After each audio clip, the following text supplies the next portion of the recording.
Hey everybody, welcome to 20 Sides Every Story. We're going to get started here. Before we get too much further in that, let's do a quick character introduction.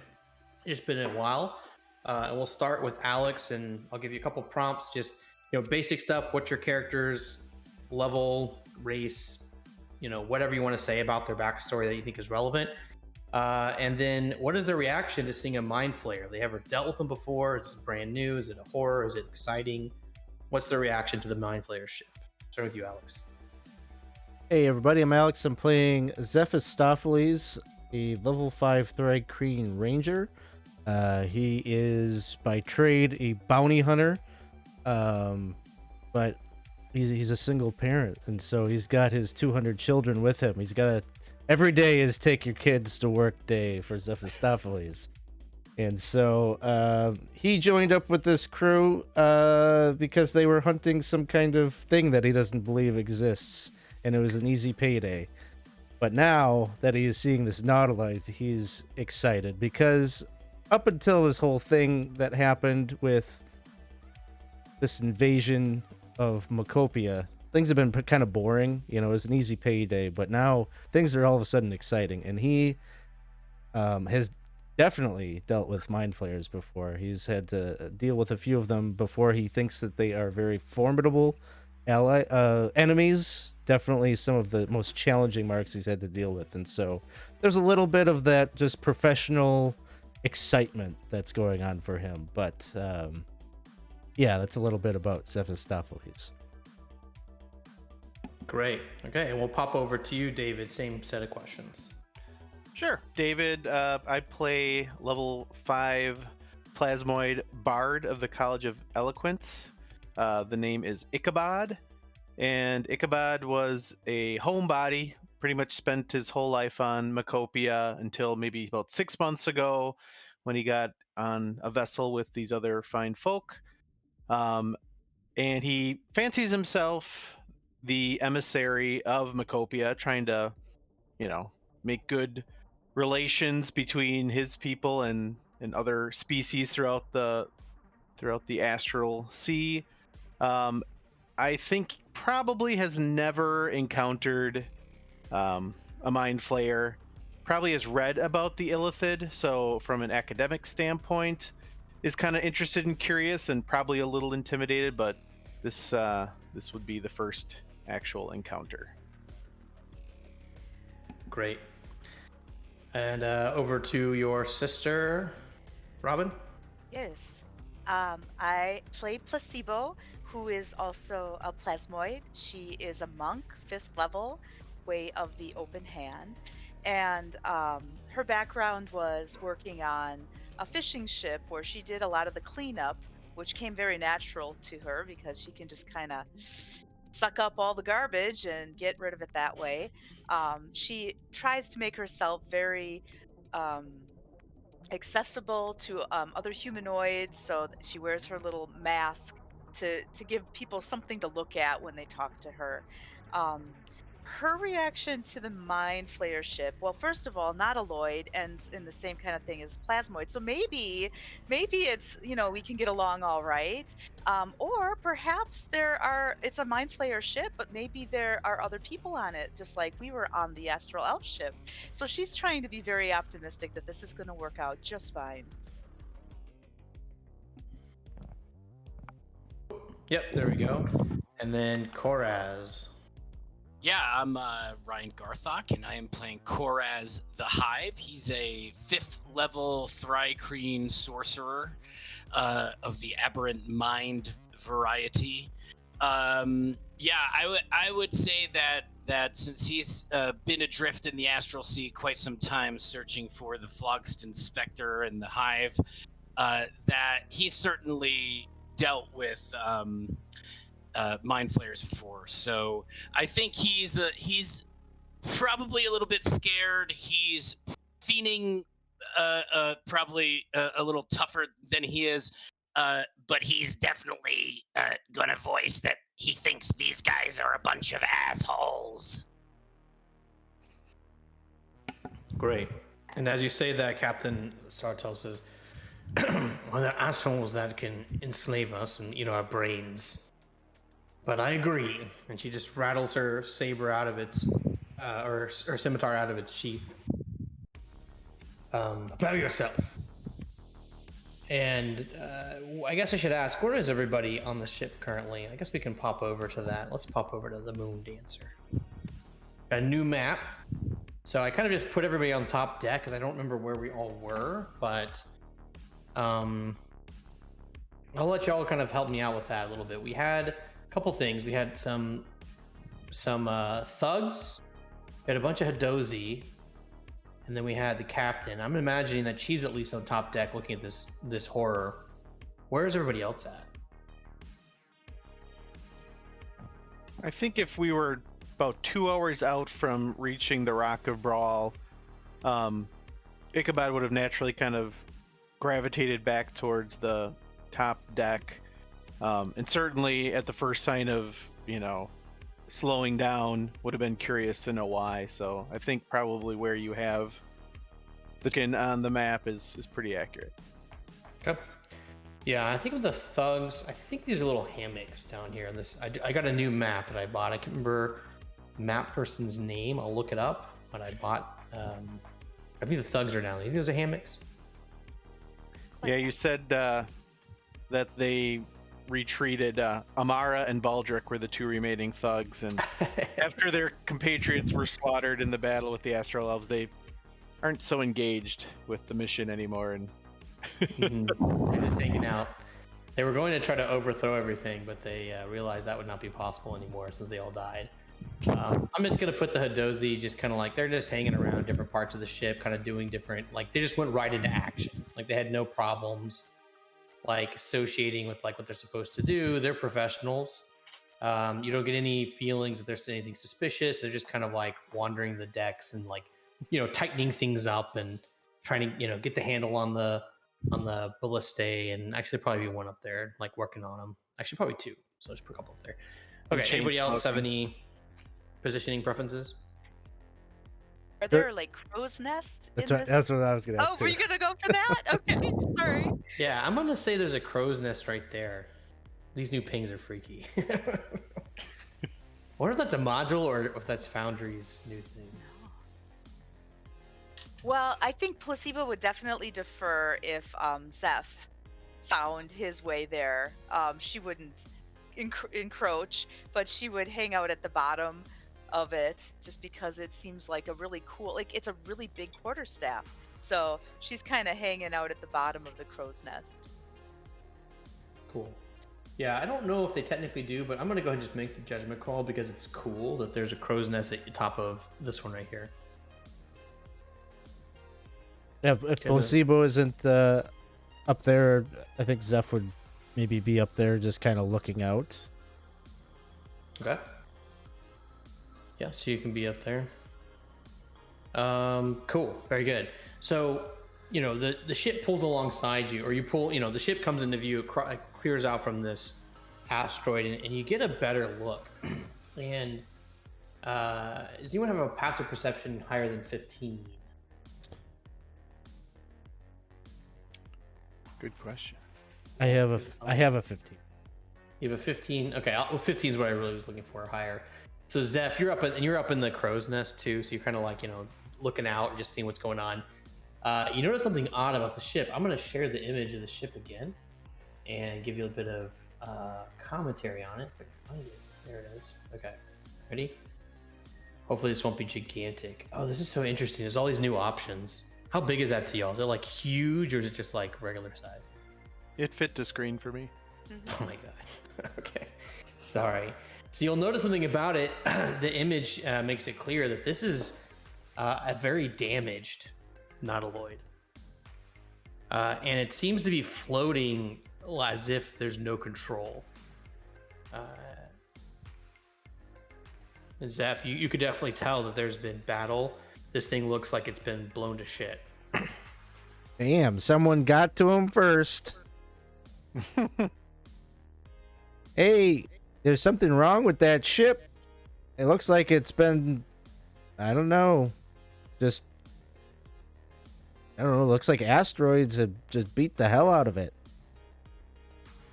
Elena says, she goes to the runs at the edge and says, By gods, you're right. That's a derelict. You ever know of mind flayers to set a trap like that? No? She ponders a bit. It's like, well, I mean, if you wanted to set a trap, you could, but I don't think that ship's operational. This is not their normal type of douchebaggery. They prefer force and coercion, not deception as much. Well, we've already inadvertently made ourselves an enemy of an empire of astral elves. What good would come of us perhaps poking the illithid by checking out this wreck? Are we better off just avoiding it? The captain turns around, and you can tell, she's been bloodied from the previous battle. I think you all had a long rest, so she's looking much better. She got better. I got better. But she turns around and she looks at you. Well, I'll tell you what's good. And she gestures at her own ship, which has been really beat the fuck up too. Say, I've risked my life and my limb. My ship is in tatters, and that right there is the most expensive, wealthiest ship I've seen as a derelict in ages. So you can all stay here, but I'm going to board with my crew, such as it is. And she looks at the two Hadozi, and they're like smoking cigarettes while they're like working on the battle this day. And we'll do our salvage operation. You'll feel free to stay here by yourself. Is just out of curiosity, is Flapjack going with you, or will he remain on the vessel? Give me. I'm gonna have her do an insight check. I know there's no necessary like. Where's the insight of this character? Oh no, she's a commoner. Oh no, she's okay. All right. Oh, I forgot. I've got the weird thing. I gotta fix that. Dang it. Okay.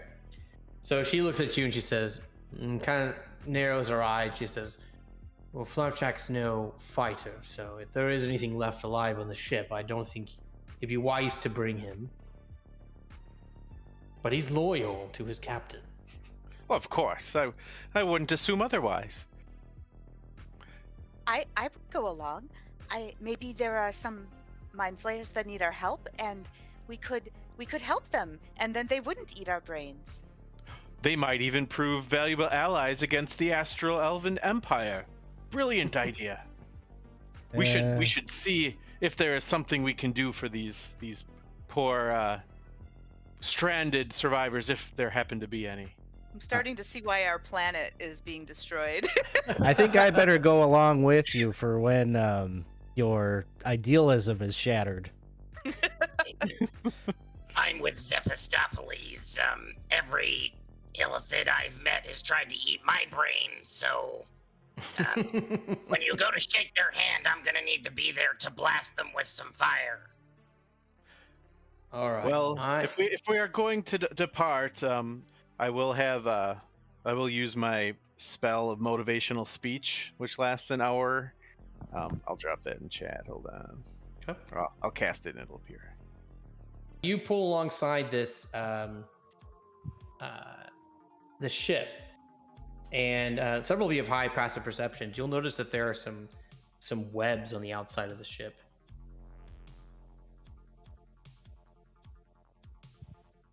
And little bits are broken off. I mean, just like the image. This image was built for this map. I need to look up who this person is. They're great. And the captain says, well, I don't know about you, but that ship looks like it's been already raided. And as she says that, a person wanders out. It's a human. Wanders out on one of the decks. And you can see like he's like kind of like rushing as fast as he can. He's panting, and he's covered in blood. Like his shirt is just is covered in blood. His face is half bloodied, and he runs out and he like grabs onto the edge of the ship and just sort of like leans up against it, takes a deep breath, and says, "Help! Help!" That is not what I was expecting to see. Does he seem to still have his brain? Doesn't look like it. He's got a head. I mean, his head doesn't seem to be like cracked open. Let's put it that way. This is a challenging session for me because one of my player characters was killed by having its brain eaten. So. Oh. Good old William. Sweet William. Too soon. Too soon. Yeah, it's a year and a half too soon. Anyways, but he's like leaning up against the edge, and yeah, you don't see like he doesn't look his brain's been sucked. Are they close enough that they can hear us? Yeah, you could like call across the chest. I mean, it's like Okay. basically how it looks. Like I would, it's 40, 50 feet. And so but it's it's through like this weird like wild space stuff, which I'm not really sure how. I'm just gonna say sounds a little bit funky. He's like calling out, and it's kind of warbling through. He's like, "Help us! We've been raided."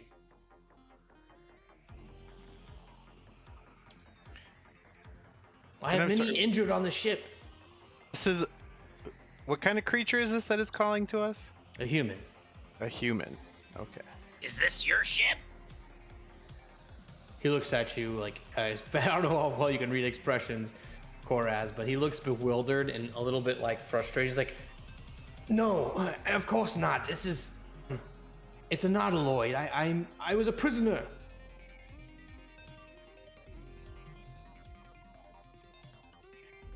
But they've all been killed. Please help me get the rest out. I guess I am not understanding what is endangering you at this time. Well, we're all injured and bleeding. I've got several friends who are very hurt. The Nyogi, they attacked. What did you say attacked? I'm sorry, I missed The that. Nyogi, and I'll put that in the chat. Okay, so the Nyogi attacked, and then are they still there? They just were like, goodbye, or what? There's some pieces of the story you're missing there, guy. He starts to kind of get faint, and he grabs the railing. He says, "The Nyogi, they attacked. They wanted to raid the ship. They left us for dead. They killed all of the mind flayers." That they'll do that. How much would we know about Nyogi? So Nyogi are.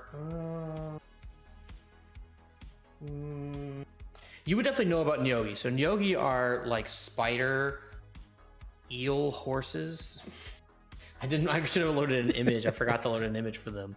They're really weird looking. They're like big spider. They're like cute, large spider creatures that have these long necks with kind of like a horse head on the end of it. And they're sentient creatures. They fly spelljamming ships. And we know that they definitely are raiders. They're very hostile. And I would say putting two and two together, the webs and type of damage you're seeing, especially if you've been traveling, this does look like a legitimate Nyogi attack has occurred. Or at least a lot of the staging has been put in place if there's some kind of thing going on. Well, we were headed onto the vessel anyways, so at least we know there won't be any enemies to face, according to this human. Yeah, but hey, I'm doing telepathy just to my team right now. Okay, maybe we can rule out that a mind flayer isn't controlling his brain, but what about a Nyogi? You're not being controlled by either a Nyogi or a mind flayer. That is correct, sir. So you know what? Let me look up Nyogis for a second. I want to fact check something that I told you. But he says, "What? Of course not." And then he passes out. Did I believe him before he passed out? Give me an insight check. Okay.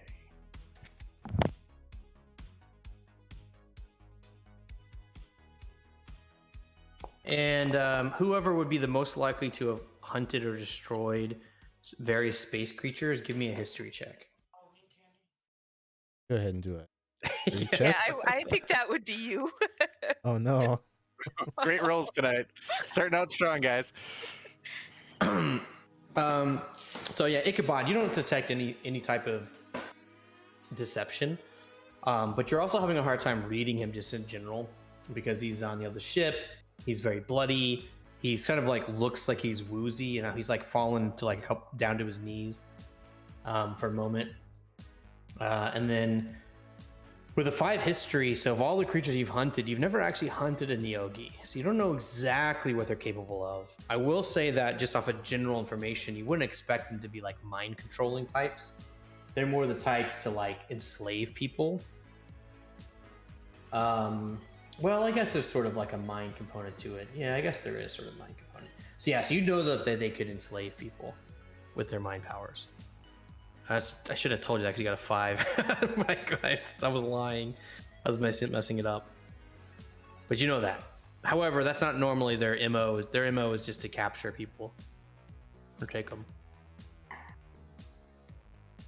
But that man, he needs our help. He's. It doesn't look like he is conscious any longer.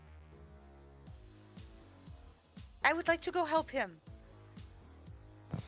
Yeah, do we have like a clear path to get onto the ship, or is it? Do we have to do some maneuvering, or? So you could probably, I mean, you know, whatever your method is, you could pull up a little further, and probably get level with this deck here. But you'll notice, and I guess I should describe the ship structure. The ship is kind of like I mean, if you've ever seen a nautiloid, you may know this, but if you don't, it's kind of like it's sort of a stack. Like all of these layers here that you're seeing, like this layer here. Oops, that's not a pencil. Where is it? I don't have my pencil. Where's the pencil? I'm sad now. Okay, draw it freehand. There it is. So this layer like here is below this layer here, which is below this layer here. You follow me? Okay. So like each one is like a layer. Like it's like this is like each one's a different. Like this is like the top deck. Oh, I can't ping. This would be like the top deck here, and this would be like the next deck down, the next deck down. And What's the like the height difference? Can you climb it, or would you assume you have to go inside to get to the next level? About 10 feet, so you couldn't climb it necessarily, but if you were athletic, you might be able to jump it.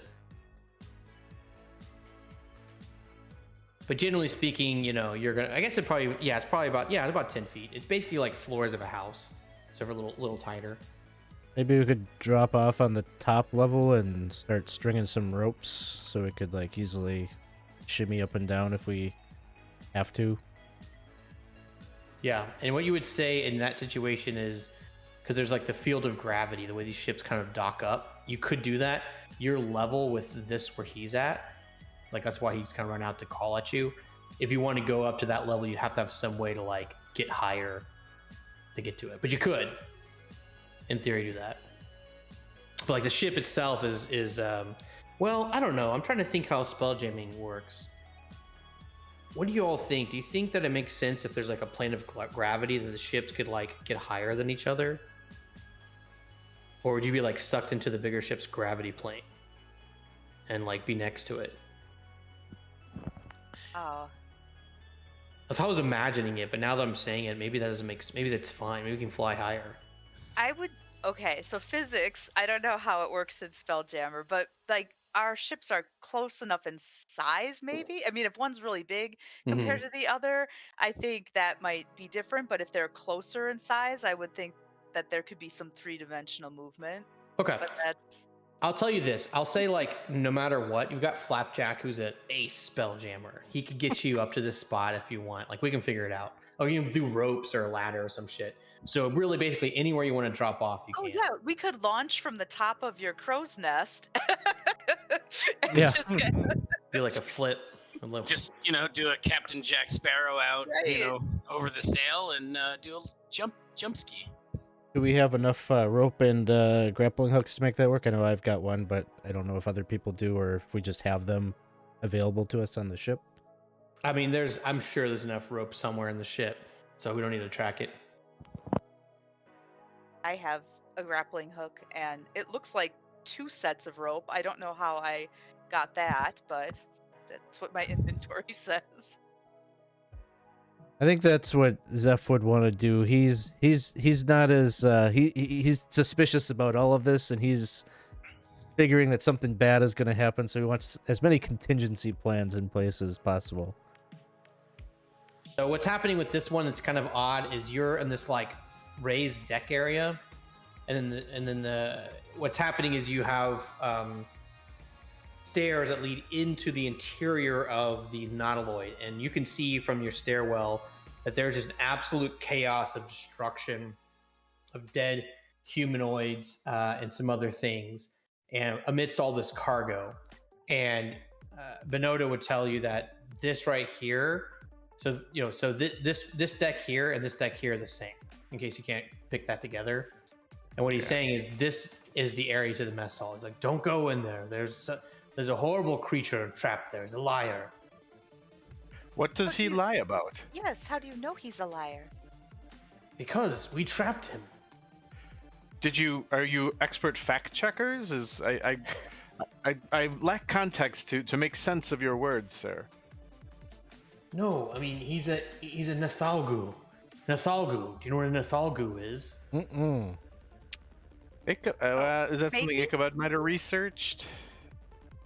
So give me a history check. Why not? I think you probably know this, but just in case you don't roll like a 1 or a 2 or something.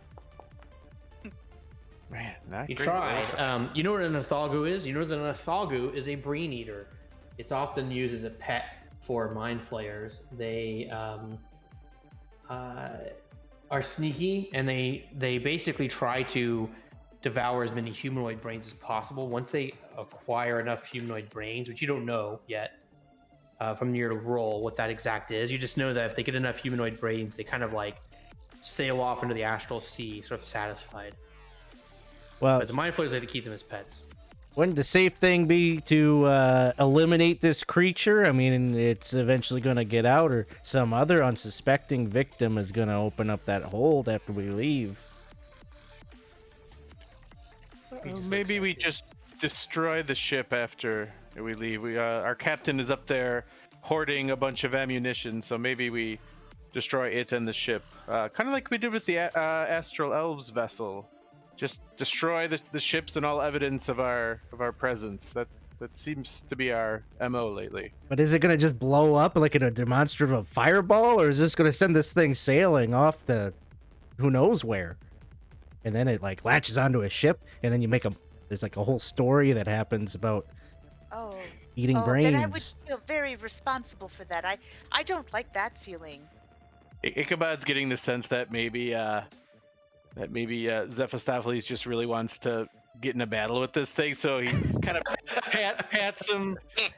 His pseudopod comes out and pats him on the back and says, "Maybe on the way out, maybe on the way back, after we've rescued the very much still in peril prisoners, we will dispatch this brain-eating pet of the illithid." Okay, that sounds like a fun time.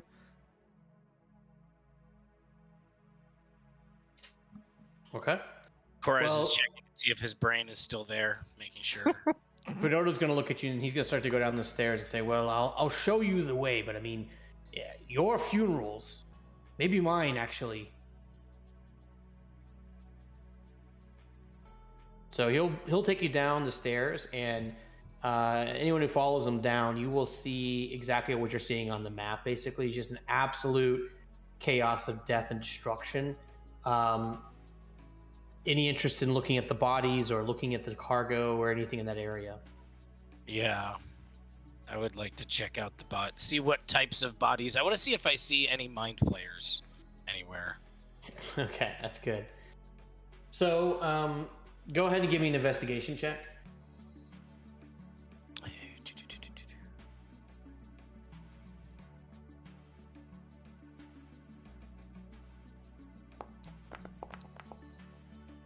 Okay. So you rolled a 10, straight 10. So, you don't need like That was a check. I'm trying to see if that is impacted by the motivational speech. Oh yeah, go for it. Is it wisdom? Investigation is... That's intelligence. Yeah, that's intelligence. Never mind. Okay. So you don't need a high intelligence score to count bodies. So you find 12 bodies. 11 of them are humans. None of them are mind flayers. The 12th body is what you could only imagine is a Neogi. You've maybe never seen one before in person.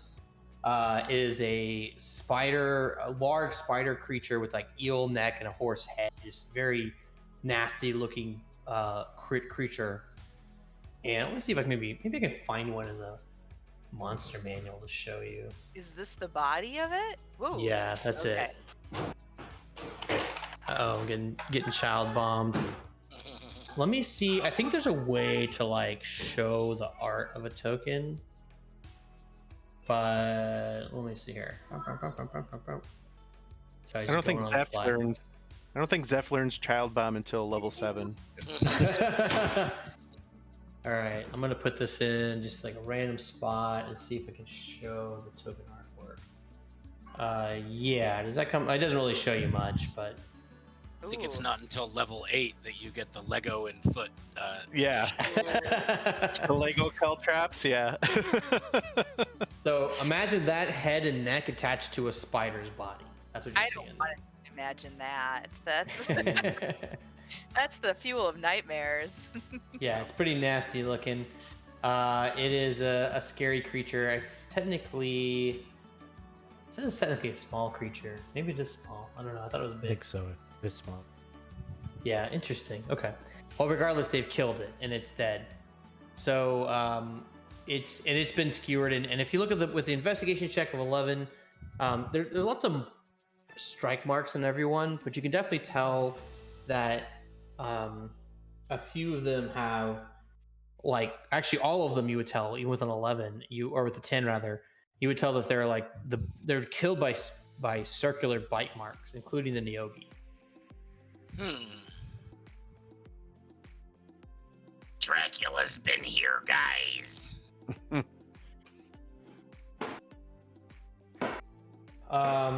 And you would pull out with your search, your just in general investigation of the bodies, just kind of checking them out. You would definitely tell that. Well, I guess I'll tell you this. I'll ask you this, Koraz. Are you also looking through the pockets of these people? Oh yeah. Mm-hmm. Okay. Yeah, that's what I figured. You get 23 gold pieces, 117 silver.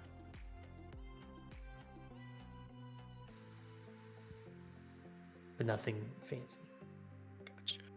So one of the dozen dead is a Neogi. The others are just kind of random humanoid. Actually, all humans. All humans. Yeah.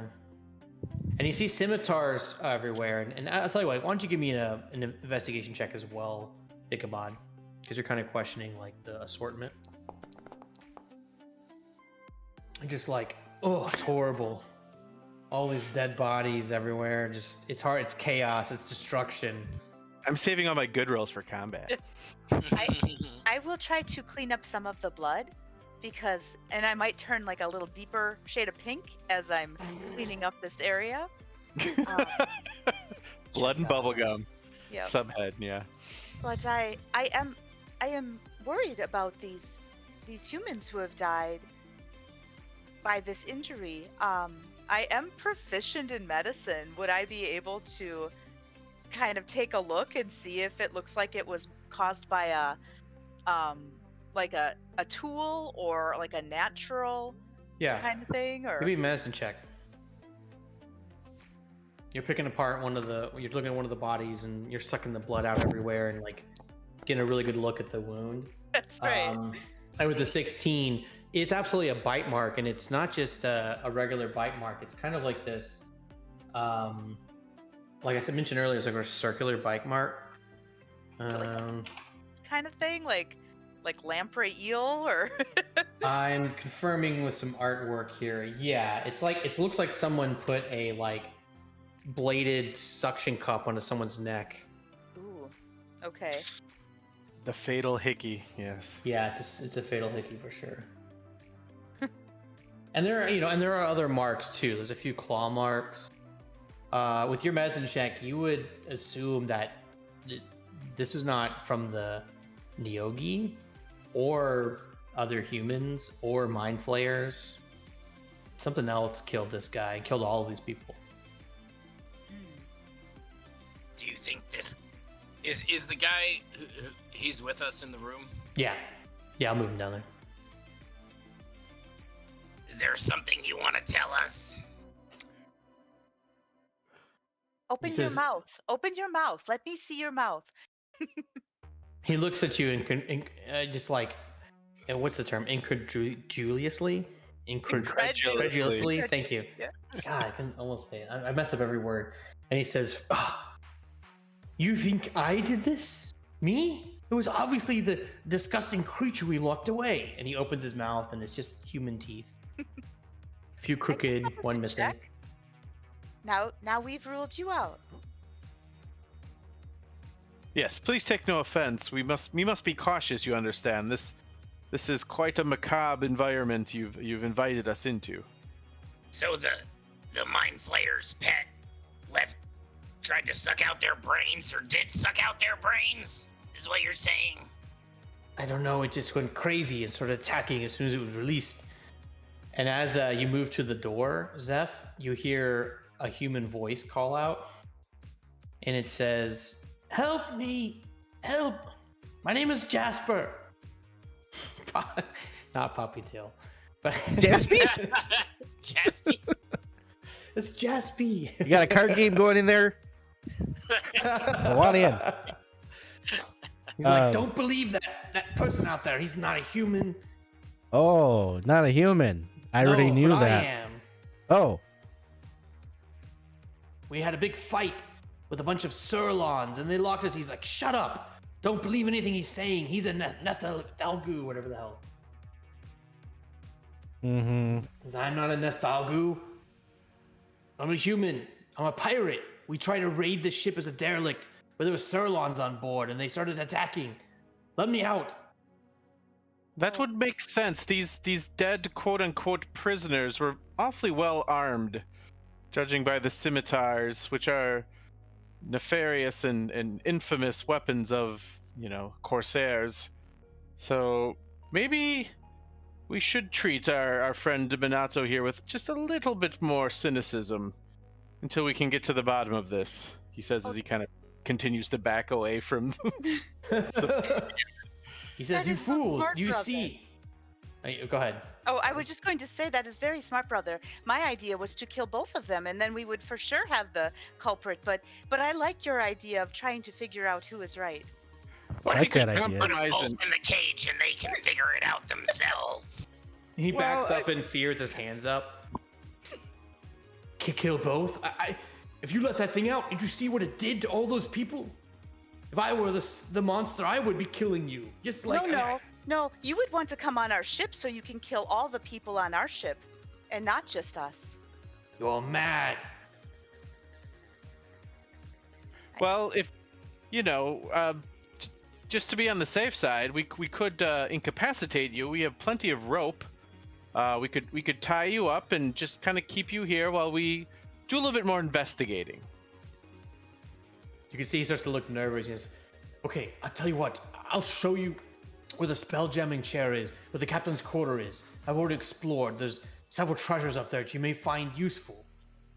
Don't I tie thought you me were. up again." I thought you were concerned about the other prisoners, and now you're trying to tempt us with treasure. I just don't want you to kill me. No, I said tie you up. My sister said kill you. I'm trying to. What happens next? Well, now we can't let you out of our sight, though, because there is even just a small chance that you are a murderous monster. So we're trying to treat this very rationally, and not just kill you because it's probably the path of least resistance. You hear Jaspy from inside the room call out. He's like, "Yeah, kill him." Quiet, Jasper. You may be next. How is didn't this do door anything. locked? Is it like a padlock So- or? It's like sutured shut. So I'm looking for let me get the description exactly. It's kind of Oh, weird. okay. Yeah, it's sutures made of ropes and steel hooks. They've kind of like pulled the door like across. So you could definitely like cut through it if you took a few minutes. Like if you had like a sword or an axe or anything like that, you could get through it. You Zeph see is his, just gonna. this really happy-looking bubblegum face next to I'm going to stand very close to him in case he does something. He sees you get close. He starts to back up, but No, he stops. I want to stay by you. Is there any gap an inch thick by chance where a plasmoid could ooze its way into the mess hall? Oh yeah. I could always take a peek and see if what's on the other side also looks like a human or a Neogi. Or For the sake of clarity, I'm that's going to not move a- y'all to this lower. Sorry, David. Just for the sake of clarity, I'm going to move you to this lower area so you can kind of understand that there's like this is where the entrance is Okay. with the sutures and everything. If it eats your brain, Ichabod, I will pull you out by your legs and give you a proper burial. I think I have a nervous system, but not a brain in the traditional humanoid sense of the word. So Oh man, No, yeah, that's a that- good question. that might at least buy us a little time. I might confound it with my unique physiology, but Would be at least I I was going can. to say before, it seemed like we didn't have a brain, but I thought that might sound insulting, so I didn't want to say that.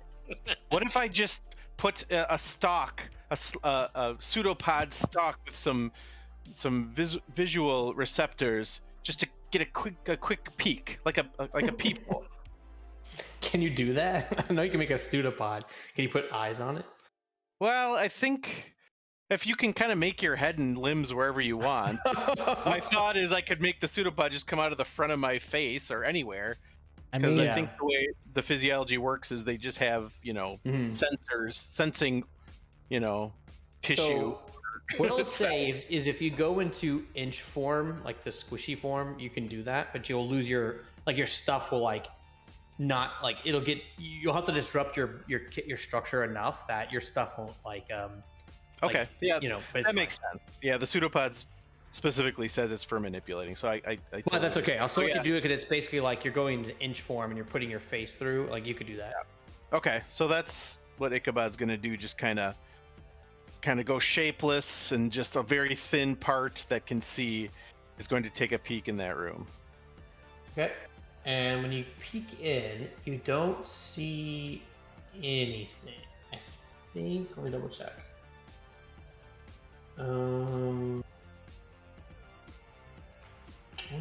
Yeah, you don't see anything. He's gonna be ready to withdraw like as quickly as possible, but he will shout out, "Jasper, where are you?" And he'll be like, "I'm around the corner." Can you step in front of the door? We need your help opening it. They've tied me up. And he says, "That's a lie. Don't believe him. He's a monster. I'm the one that's not a monster. He's the monster." It's like, listen to him talk. He's clearly suspicious. I'm tied up and I'm tossed in the corner.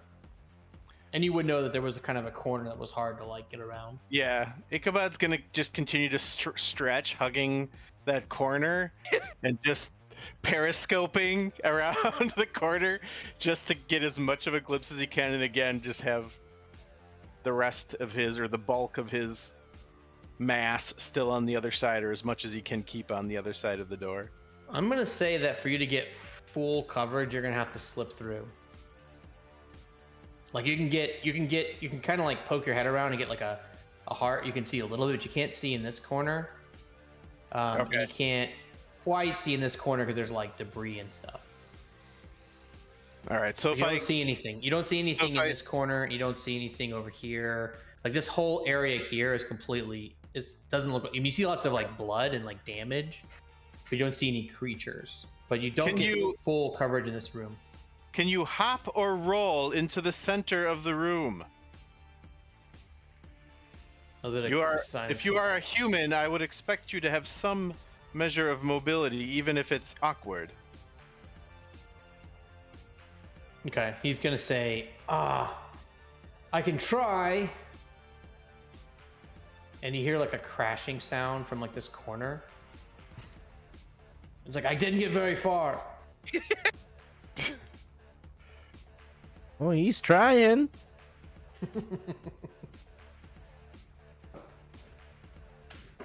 Well, and so he's gonna squeeze his way back into the room with his friends and kind of explain the situation. I will have to fully enter the room to get a look at where this Jasper fellow is, but it may not be safe. I can try to flee if he's a threat, but I may not be quick enough. What do you think we should do? I think we just cut the door open and we could do this together because, you know, if he's luring you into a trap, then you're in there by yourself. If we all... Sounds like there's just one of them, so... And then we'll know, because if we open the door and he comes out and tries to eat us with his circle mouth, then we'll know which one's the monster. I could try to make him a friend, magically speaking. I know that doesn't often turn out well for us, and typically does precede combat, but we at least might know whether we will need to engage in combat with a monster or a human who's presumably tied up.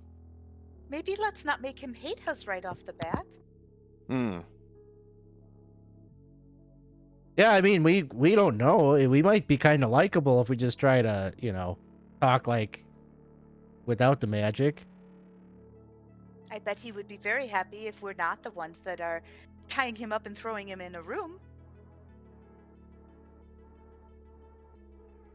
Yeah, I mean, if he is a monster and wants to eat the brains, I mean, we can just, I don't know, not let him eat ours. I could also try to become good friends with Bonoto here. He may be more inclined to confess to a lie if I use a certain cantrip, and we don't have to worry about him attacking us because he's pretty weak and doesn't have a lot of blood flowing through his body at the moment. Unless that is an act as well, brother. What if he's just pretending? Guys, he's standing right here. Yes, but still, like, I think he would not be able to resist my charm if I chose to go that route. This is quite the conundrum. Seems like either way we will be battling someone. If I go in there and it's not a monster, then we already are with the monster. If I go in there and it is the monster, then we will have roused the anger of the monster. Oh, they could both be monsters, and that way, no matter which one we take back to the ship, it will be a monster. That would be a smart monster. Bonoto suddenly gets a little bit nervous hearing you talking about calling him a monster, and he's like, please don't kill me. You know what? Just leave. Everything is okay. I'm sure someone else will find us. But don't open that door. The thing's gonna come out and want to eat brains. As he's talking, I'm gonna cast Detect Thoughts on Bonoto just to see if they are matching up to what he's saying. Oh right. So Go ahead and put that in the chat for me, just so I can double check. Rules.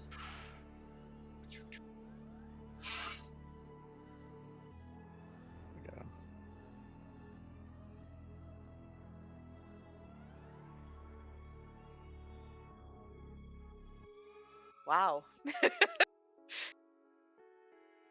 Okay, you can't read the thoughts of certain creatures and you can't as well. You read nothing. No thoughts at all.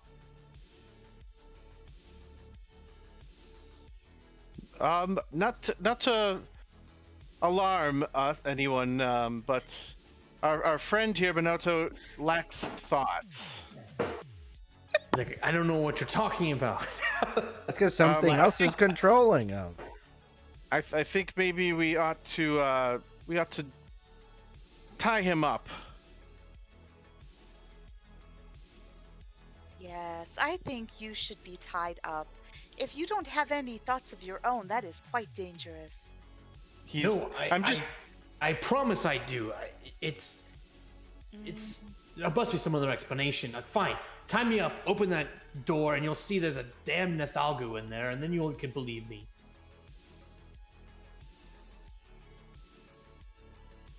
I'll start tying him up. I've got a rope. Zeph, I see you itching. Are you opening? Are you opening that door? No, he's there. You know, Zeph doesn't really. He's not one to just independently do things. So he's like really hoping that someone tells him that he can open the door. So that he's just sitting there like he's got his his scimitar out. And he's just like, yeah, kind of getting a little antsy and having his kids like walk on the flat of the blade and dancing around. But yeah, he's not doing it. Cut. What about your kids? Can Tammy or Lucy take a look in there, or how's that work? Oh, well, I suppose they could, but I'd be probably not nominated for Father of the Year. You know, I gotta earn that mug. Oh, yes, because what would happen if you send your children in and they get eaten by a monster? That would be terrible. It doesn't seem like a job for children. That is a good point. I like throwing them into danger, but I like knowing what the danger is first. That is good parenting. It seems to me that we must confront this hazard, because if Bonoto here is being controlled by a Nithalgu or something worse still lurking on the ship, we need to ascertain that sooner than later. If there's a human named Jasper in the next room, then we know there's quite a bit of trouble up ahead. If there is a Nithalgu in the next room, then we kill it and we proceed on, still cautiously, but perhaps with a little less danger ahead. Ichabod didn't get 5 words into that, but and Zephistopholes was like cutting that door down. All right, And so the door is free. Is the guy tied up? Yeah, he's tied up. Okay. Yeah, I'll put a little like note. He's restrained. We may be back for you. Maybe. Oh, I hope then the Thalgu doesn't get Captain Elena. That would be really bad. All right. So you open up the door and you wander in, and again, you see blood and destruction everywhere. And Ichabod, you move in as well. keeping a distance. He's right around the corner, just right, kind of in the blind spot there. I couldn't quite stretch far enough. Hello? You don't see anybody in this room. He's like, I told you. You told us there was a monster, and there's nothing in this room, Bonoto. And suddenly the lights go out. It's complete darkness, and we're gonna roll for initiative. He's like, I told you! And he's like yelling. We're not very trusting people. Yeah. Well, especially of someone who has no thoughts. That's creepy. Yeah. That is Yeah. I didn't tell you why. All right, so I think this is a new thing. I feel like it's different than it used to be. Like, what's the? Isn't it like a little like, oh, begin combat? No, right? Maybe begin combat. Yeah. No? I think you. It's weird. It's like the initiative tracker is a little different than it used to be. Oh, with the update? Yeah, let me try one more time, adding y'all on to the combat tracker. Do y'all see ability to roll dice for yourself? Yeah. No. Oh, Roll. I can ping. That's weird. How were y'all doing that? Were you doing it from the combat tracker? Yeah. I did it from D&D Beyond. It came right in. Cool. All right. Well, David, can you see it on the combat tracker or D&D Beyond? In the combat tracker, I only can ping combatant. I can't actually That's roll. But maybe I can go to attributes and roll from there. Yeah, that's weird. I don't know. It's like normally there's like a little dice you could click. Oh, it's just not showing up. If you just click where the dice would be, it should roll for you. Oh, I've had that happen. Yeah. Okay. There's a bunch of dice getting rolled. I don't know what's happening. Yeah, Cool. I found the invisible dice. It's okay. It's so dark in here. I can't. It's so dark you can't see. All right, so we're gonna start with Zeph. Remember, You hear- everyone, you have 5 temporary hit points. Everybody. That's right. Advantage on wisdom saving throws, which may actually come in quite handy.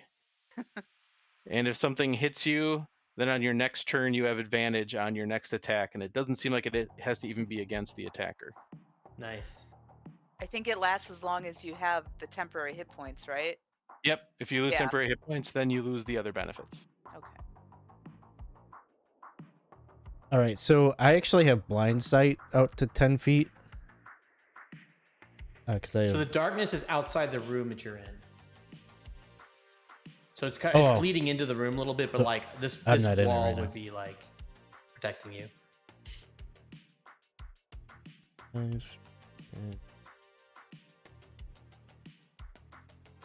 Okay, so you can see how far? 10 feet. You see the Nithalgu. He was loose the whole time. he barged out when you all open the door. The mess hall is actually the safest place right now. Shut the door. How's a guy without thoughts telling the truth? Damn it! I think I'm going to bonus action cast Hunter's Mark on it. Okay. And then... Well... then I'll ready an action to strike it if it comes within 5 feet of me. Okay, got it. Sounds good. All right, and that brings us to you, Placebo. You're in the darkness. You do not have blind sight, do you? No, I just have dark vision, so I wouldn't be able to see in magical darkness. Right. Hmm. Blind sight's pretty sick. Yeah, that helps. I think what I would do, though, it got dark. I'm going to take a protective stance in front of our tied-up friend here, and I will have my quarterstaff, and if something gets, close enough, I will, like if I sense it, I will attack. And So he I'll will hold- say, like, he'll say, untie me for the love of God. Don't let me die like this. Not like this. Oh. I will protect you. Maybe Koraz will untie you. All right. So what's your exact? Are you taking a readied action? Is that? Or are you Yeah, I taking- will just hold an attack if something comes close enough. Like if it attacks me or him, if I sense it, then I'll just bap with my staff. Cool. Koraz, you also have blind sight. Is that right? Is that a feature? Is it? No, it's because I of don't my think so. fighting style. Oh, okay. Gotcha. I don't Cool. think I have that. I was gonna say 3 Kreen are amazing. Oh gosh, yeah. I feel like Koraz would not like being in the dark, and he's not like a close fighter. He likes to shoot stuff. So he's probably gonna run away, but I think I'm gonna roll a die to see which way he runs. Oh, you know what? I realized. Oh, I gave you guys vision. Never mind. Okay. Yeah, that sounds good. Yeah, I'm gonna roll a die. Yeah, I gotta find a way to do. 1, 2, 3, 4. Okay, so he's gonna run in this way, actually. Yeah, I guess I'm gonna run as fast as I can that direction. So let's see. I might be getting some opportunity attacks. 30. Yeah, I'm gonna come just about to there. Or there. Would I have an he'll take a opportunity to swipe at like turn him around and send him back the other way? Smack him on the back of the head, like, hey, you're going the wrong Roll way. me a d20, and if it's under your. Or no, You know what, I fuck think it, just I think I just guide him past me, like okay, yeah, you'll be out of harm behind me. All right, he'll take a little swipe at you with his claw. It's disgusting.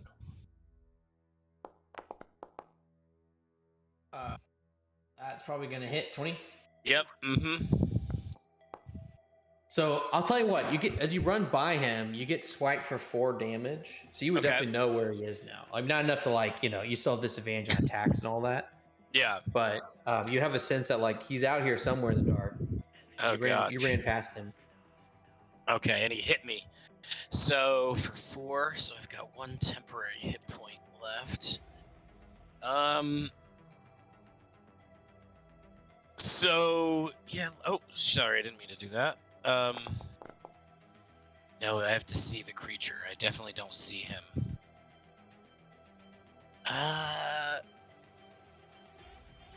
Is he gonna poke you? I guess I'll attack him with my quarterstaff then. Okay.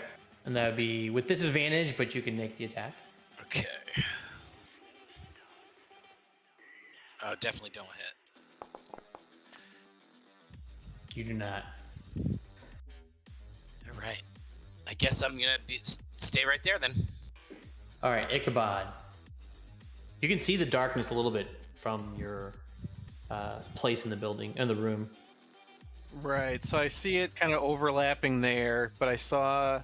Well, just to be clear, this is actually not darkness. It's just the shape. This wall here would be blocking that darkness. I guess. I don't know how darkness spell works. It doesn't go through walls, does it? Does darkness go through walls? I'm just gonna say that's not going through walls. It spreads around corners, it says. But not through a wall. But right? To me, if it's spreading around corners, that implies not through a wall. I guess if it acts like light, if it's like anti-light and follows, then it probably would not go through a wall. All right. Well, I saw my friend go running. So he would go 5, 10, 15, 20, 25, and kind of be right in like half in like walk in, see the darkness, not be able to see anything, and unfortunately just about every one of my spells requires to see the need to see a target. I finally found one that doesn't have that. I know, I'm like clicking every single one. I'm like, nope, Bane, nope. All right. So I think for now, not really seeing. Yeah. Well, okay. So I can at least give some bardic inspiration to my friend here. I take out my drum and start like patting on it and just kind of saying, "Go, Zeph, go, Zeph, go," and just give him some bardic inspiration, because if he can see through this miasma and I can't, hopefully it will do him some good. And that'll be my turn. Okay. So this is interesting because I was assuming that the Nathalgu had blindside, but they do not. So I don't know if he could have done that attack on you actually. Can you do opportunity attacks in the dark? It has to be a the ruling is you have to be able to see. Yeah, so you can add that 4 hit points back, Koraz. Oh, okay. That seems strange to me, but I'm looking at it. It's got dark vision, not blind sight. That's sad. I mean, it's up to you. If you know what? It makes it scarier if it's got blind sight. This one's a mutant. It has blind sight. Yeah, it does. I am the greatest Nathalgu of all time. All right, so that's what we're gonna do to make this more challenging. All right, anything else, Ichabod? Nope. All right. So now the Nathalgu comes up, and it is going to It's going to start to like thrum, and if anyone's near, you can feel a bit of like motion in the air. Oh god. And Koraz, I need you to make a DC 14 Wisdom saving throw. with advantage. I have advantage. Yes. You're gonna want to make this one.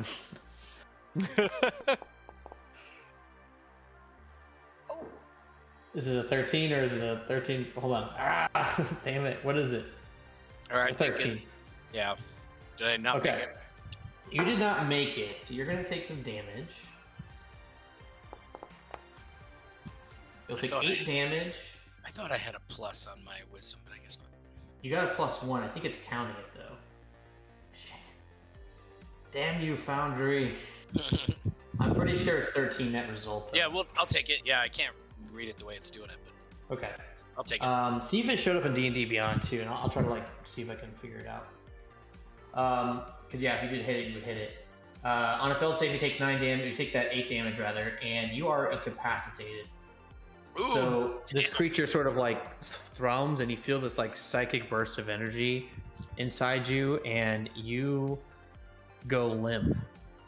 And how So- many? 8 points of damage? you 8 said? points of damage. Yeah. In D&D Beyond, it does say 14 because Oh, does it? I can see his rolls. Oh. Yeah. Yeah, that's what I Nice. thought. I thought it was a natural Okay. 13. That doesn't happen then, and you are Just not. made it.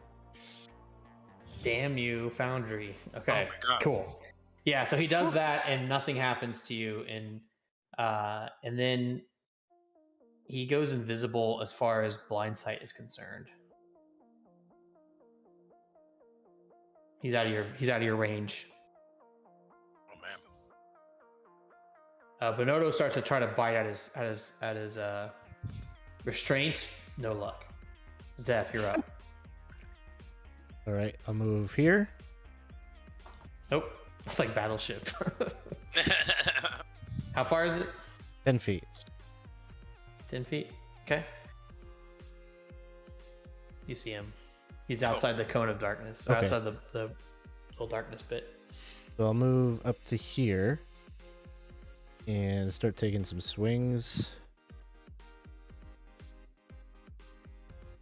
I have a feeling I'm going to do some Constitution saving throws. I guess that would be a 21 to hit. That hits. And with this one, Yeah. Gotta figure out. I gotta change that. Know what to do, but I have to reset, so I'll do it later. here's the damage from that plus the hunter's mark. 8 plus 6. 14?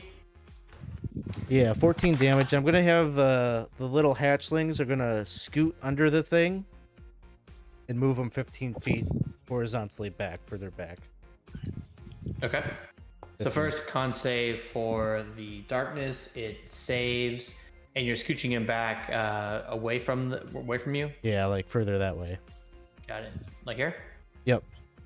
Cool. So you slam the little creature. Your little babies lift him up and carry him and just slam him into a bunch of the cargo.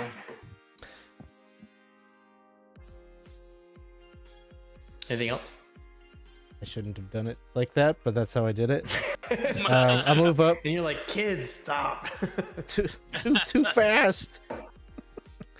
But yeah, I'll move to there and we'll call it a day. Okay. Placebo. Oh, goodness. All right. Well, I can't see anything, but the good news is no one's attacking us. I will try to help Bonoto, whatever his name is. Bonoto? Bonoto. I don't have Bonoto. any, I have a dart. I don't have anything with a sharp edge, so I don't know, I can't cut his binds, but I can try to help untie him. Okay. Yeah, you could untie him as an Hmm. action. Okay. Sorry, can we go back to my turn? Yeah. It's not exactly how it works. He gets to do a strength saving throw. Okay. Yeah, you're kind of hoping he fails it, right? Or succeeds it. All right. No, I still want him he- moved, but okay. So he wouldn't have been 18. moved. So I'll take my extra attacks then. Okay. Sorry. That. No worries. And there's That's a nat 1. one. And then the offhand attack with the short sword. The bonus action. 15. I think maybe I'll use that bardic inspiration. Is that a D8? Yep, 1d8. That hit. So Just anything in the universe. Sort of like Tiamat.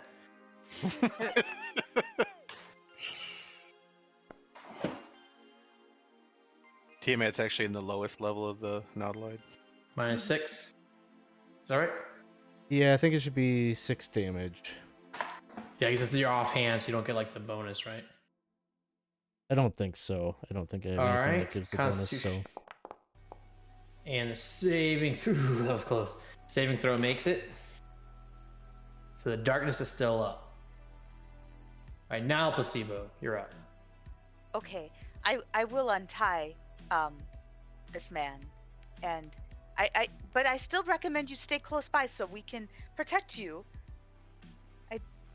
So I'll use my action to untie him. He's like, thanks, thank you. Don't run. Don't run like in a panic and get eaten. Koraz. Yeah, I think. Now I'm in the middle of this darkness, but I was thinking about casting Dissonant Whispers, which says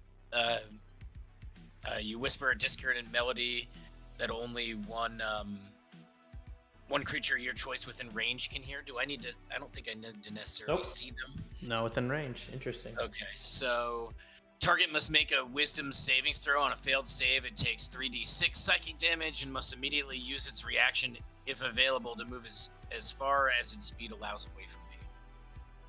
All right, wisdom saving throw first. So it's an 18. So to save? Yeah, I think so. Okay. And it still takes half damage, I believe, right? Let me see. On a failed save, it takes. On a successful takes half damage. Doesn't have to move away. Yep. So Okay. I'll roll the 3d6. So it takes 3 damage. Takes 3 damage. And then I'll probably be like, I am the lone locust of the night. I'll save that for later. Sorry. All right, Constitution saving throw for the darkness. Ooh, barely. Okay, getting scary up here. So that is your turn, Ichabod.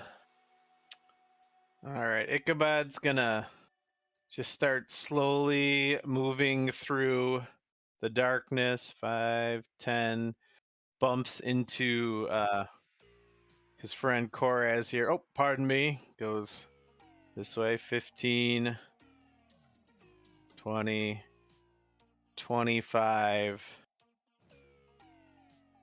And I don't know that he would be smart enough to know which way will get him into partial vision, so I think he probably would just keep going this way and end up still in darkness. Yeah. You basically cross the diameter. I think you would know, just like run through the darkness and you would come out the other side. That's fair, but probably not perfectly.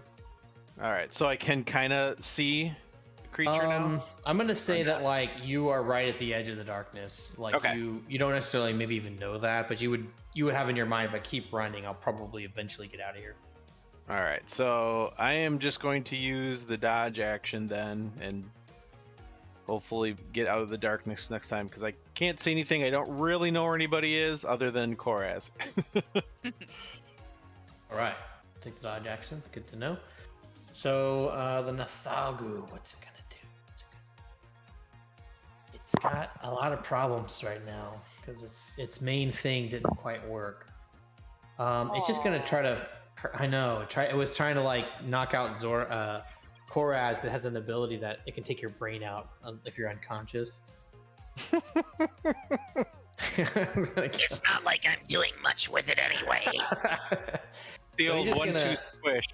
That's right. He's just gonna take he's just gonna go beast mode on you and like return. Like you've been like slashing at it. It's been kind of like, and now it just comes right at you, Zeph. You're gonna get a bite and a couple claws. So bite and claw. So 1 bite and 2 claws. So the first one's a 16, That one misses. a 12, and a natural 1. God dang it! So they all miss. Hate Maybe he doesn't D&D. have his mutant ability to see in the dark wasn't actually fully formed. That's right. He's not a perfect mutant. So he's like slashing at you. One of the eyes is like yellow looking or like white. It's like blinking in the light. And anyways, it's like slashing at you. Just can't get through your armor. And that's all it's going to do. It doesn't want to get hurt. And that'll bring us to Bonoto, who is going to, as soon as he's untied, stand up, run perfectly to the stairs and run up the stairs and be gone. And that's his turn.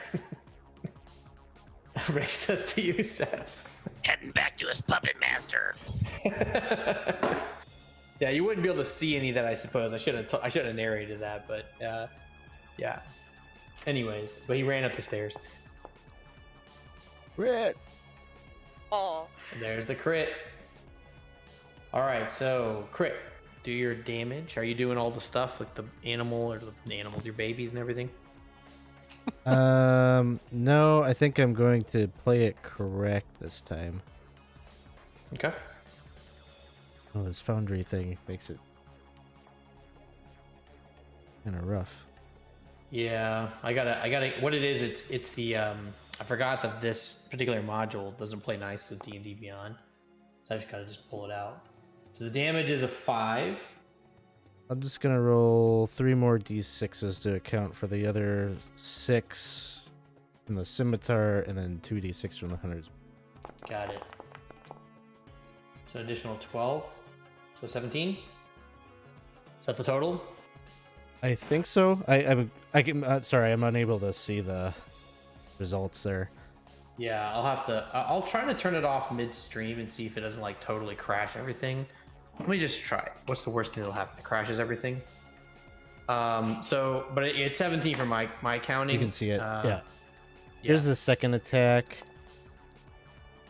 Hold on. When that happens, darkness drops. And it would have been funnier to wait for this to happen, but you see that Bonoto is gone. All right, second attack.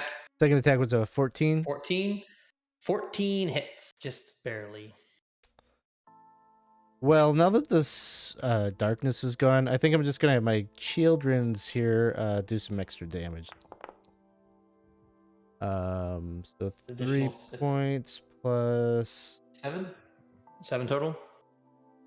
Or can, like, if I yeah, hover around it, it pops up. 7 total plus. And then the babies plus the 6. D6 piercing. Extra 5, and then I'll do the offhand. Oh, you should have another 5 for the hunter's mark, right? Yep. So many things. Another 4. Then the offhand. That's 16. Got it. Okay. Right? 7 plus 5 plus 4. So yeah, 16. And then 15 to hit. that hits. So that'd be 2 points. Cool. Yep. So yeah, so you just like go like he does like this big like just tries to rip you apart. Every attack bounces off your carapace and your shield, and you just like rip into him. Sorry, another 5 for the hunter's mark. Yep. And you just go like and he like recoils at this last attack and just blood's everywhere. One of his eyes is cut out. You almost hacked off one of his brain pods where he stores the brains that he sucks out of people. Brain pod. Oh yeah, you should know he's got 8 brains like in these little pods all over his body. like And a there's- hamster cheek kind of thing. Yes, and there's 4 sacks that look like they don't have brains in them. Oh. It's perfect for the situation at hand. Ooh, yeah. All right, Placebo, it's your turn. Okay, so I can see him now that the darkness drops. Yep. Bonoto Okay. is gone, but Yes. the creature is I there. feel like I would have felt him run past. Oh yeah. I was standing very close. Well, I hope he too is not a monster, but I'm gonna come up and try to attack this one. Jasper, you lied to us. Try to hit it with my quarter staff. 15. Hits. Oh boy, for 6 bludgeoning. And then I get an extra attack, so I will hit it with my quarterstaff again. That hits. Okay. For 10 more bludgeoning. Oh my gosh, you guys wrecked this guy. He looks bad. He's been beat up, he's lumped.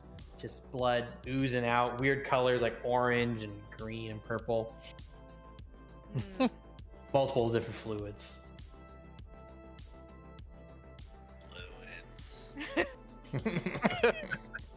fluids.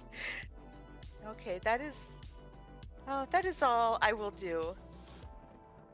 All right, Koraz, the hive. I think Koraz is gonna come up in line with his friends and then he's gonna let rip one of which will maybe be 2 Eldritch Blasts towards the creature. See if the first one hits. Okay. Probably not. That one's a miss. Okay, It's an 8 another total, or one. 9 total, 8 total. Oh, jeez. Probably also a miss. Oh no, that's an also miss. That one's a 9, just a little bit better. The first one just like fires at the ceiling. Second one actually comes and just singes a little bit of hair off the top of the creature. I'll get him next time, guys. You can see the fear in its eyes as your beams just. Ichabod. Ichabod is going to cast Tasha's Hideous Laughter on the thing. I don't say there's a minimal, and this guy actually has pretty good stats. Yeah, I was gonna say he's got to be at least a 4 for intelligence. So Yeah, feeling 12. pretty good. So Gonna you die gotta All laughing. those brains, yeah. roll a Wisdom saving throw.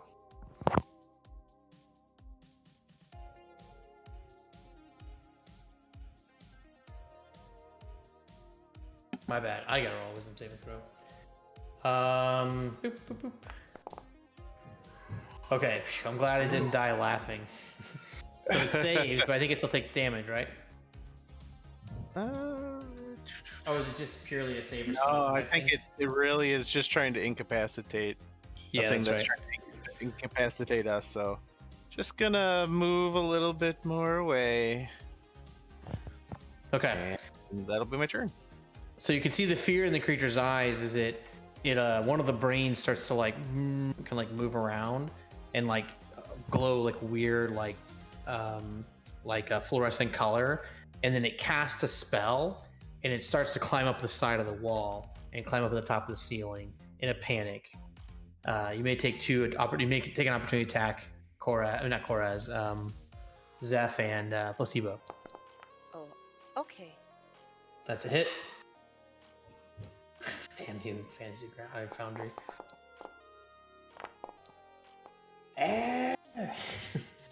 So 6 damage from the scimitar, looks like. 2 + 4 + 6. Oh, I forgot you had that. 12, and then Placebo 14 is your attack. Yeah. That hits. All right. For 10. Thanks for bludgeoning. the raid. And it dies it dies as it crawls up. You bash it. Oh, I'll tell you what. How do y'all kill this thing? It's like a joint attack. It's crawling up the wall like a spider.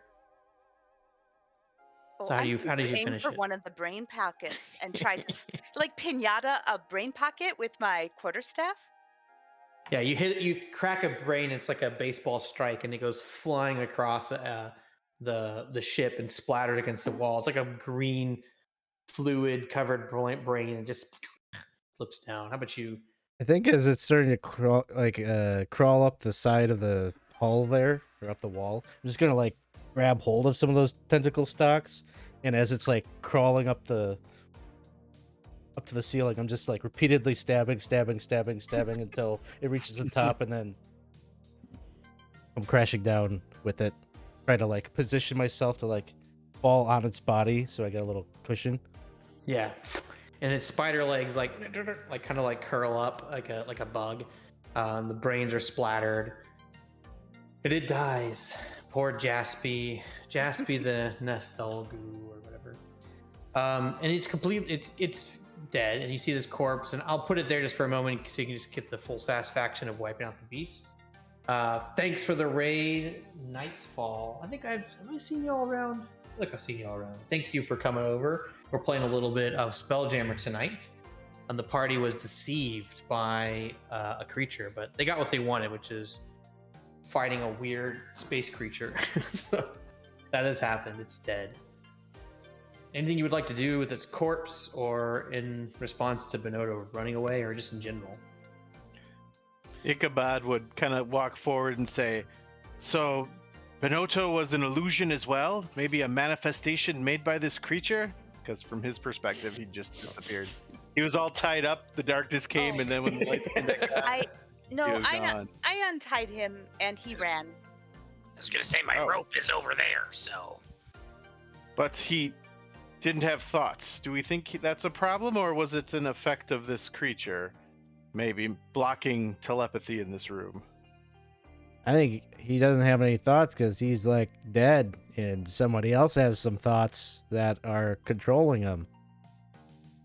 Should we go and check on him then? Which way did he go? Well, there's only two ways he could have gone, up or down. Yes, I only felt him run by. I don't know where he went after that. He really wanted us to go down. I bet he's down. I think we should check on our ship. Ichabod just goes running back to where they came down just to make sure that Bonoto didn't turn into some evil creature and start attacking the captain and the Hadozi. Okay. Thanks for the follow, DJ Nor Valentina. And Ichabod, so you're going to go up to the ship. So if you remember, you kind of came up this, like, on the top deck, this little, like, prow. I know it's kind of hard to, like, abstract it, but if you'll kind of look to the big, like, illustrated version, if you remember, you're kind of like, I'm trying to ping, like, way far away. You know, what am I doing? Like, you're, like, over here. If you can follow where this is going. So when you go up there, you can see that the Hadozi and the captain have moved about half of the mangonel ammunition, and she's starting to like inspect the mangonel itself to see if it's worth anything. It is beaten up, but she's trying to figure out if there's like parts that are worth salvaging. Did Bonoto the human come this way? He asks Captain Elena. She will say, "Oh no, the sorry sod that was on the ship. No, I haven't seen him. Was he legitimate? Was he actually a victim?" To be determined. And then he just runs back down. So she keeps working on the ship. Cool. What about the rest of you? What are the rest of you doing? I think Zeph is going to want to take a peek down these stairs over here. Okay.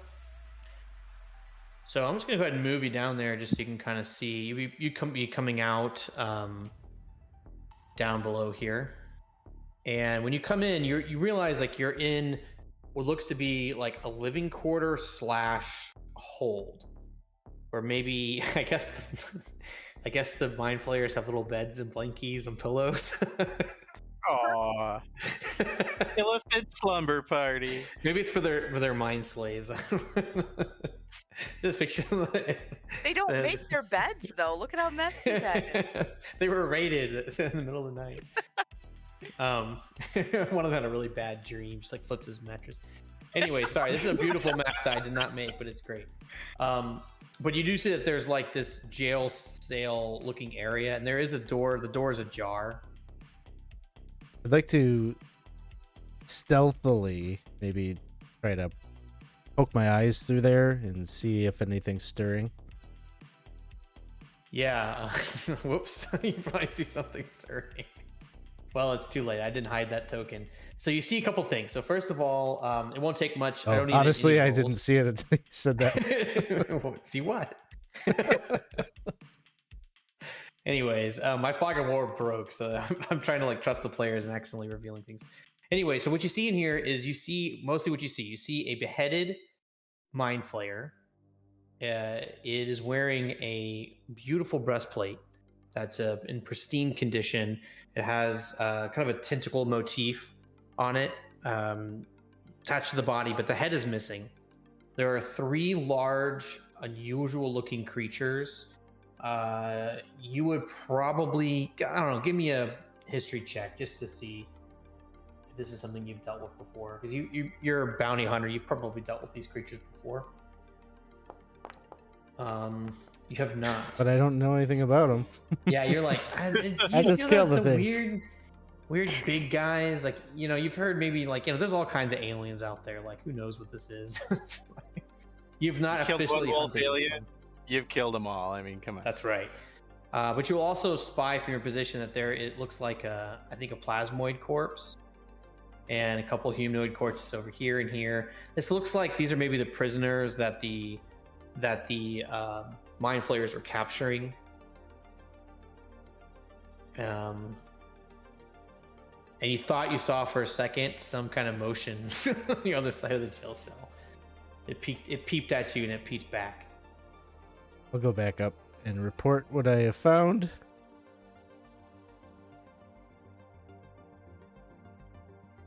I'll just say, well, I don't see any sign of I didn't catch sight of the guy. There was something moving around down there, but I didn't get a good look at it. Definitely, there's a mind flayer. Don't have his head. It's the kind of best kind of mind flayer, if you ask me. But he got some kind of cool looking breastplate I'd never seen before. That might be worth checking out. Who flays the mind flayer? Well, it couldn't have been. It could have been Bonoto you saw, because he did not go up the stairs. So maybe we should proceed downward, because maybe there was truth in his words about other prisoners who need medical attention. Koraz, give me a history check. I know I do them a lot, but that's my thing. Knowing a mind flayer has its head chopped off, you would know that sounds like Githyanki actions. Yeah, and I will share that with the party. You know, in my travels, the only ones I've known to behead the mind flayers are the Githyanki. Oh, my sister and I both speak Gith, so if we run into one, words may prevail, but of course we will always be ready to answer with a blade or bow staff. You can say, please do not chop off our heads in Gith. Yes, that is one of the first things you learn. Even the Gith Zerai know that that's a valuable phrase. Conversational Gith, yes. Where is the bathroom? And I would say that you don't even need a roll for Placebo and Ichabod. You would. It's quite a few. Maybe not enough to support. I'm just again imagining a mind flayer like sitting on this wooden toilet, Chewing on a brain. Yeah. Right? It's like everybody poops the multiversal edition. Just give me a minute, guys. Got some business to do. It's strange. It's foul smelling. And I am weird kind of vapors. curious what the cargo was. Like, if I could, like, while they were checking out, just have taken a peek to see, like, what they're shipping. Is that obvious from peeking, or would it require, like, unpacking? Yeah, so I'll give you an answer to that, and you can give me just from peeping. I'll give you an answer. But before that, I do want to say that you and Ichabod would know the Githrazai and the Githyanki kind of have like this divide in their approach to things. And the Githyanki are a lot more like vengeful, and they tend to raid the mind flayers. You would probably know that generally, but maybe not about like some of the gorier details like Koraz. But yeah, as far as the cargo goes, you would see, generally speaking, this is like, it's mostly supplies. You do find several barrels. Well, are you investigating at all? I mean, as one person ran up and one person ran down, I would have taken just that amount of time to take. Okay. So do you open any of the barrels or boxes or anything? Sure. I mean, if I would have had time to do that, kind of, yeah.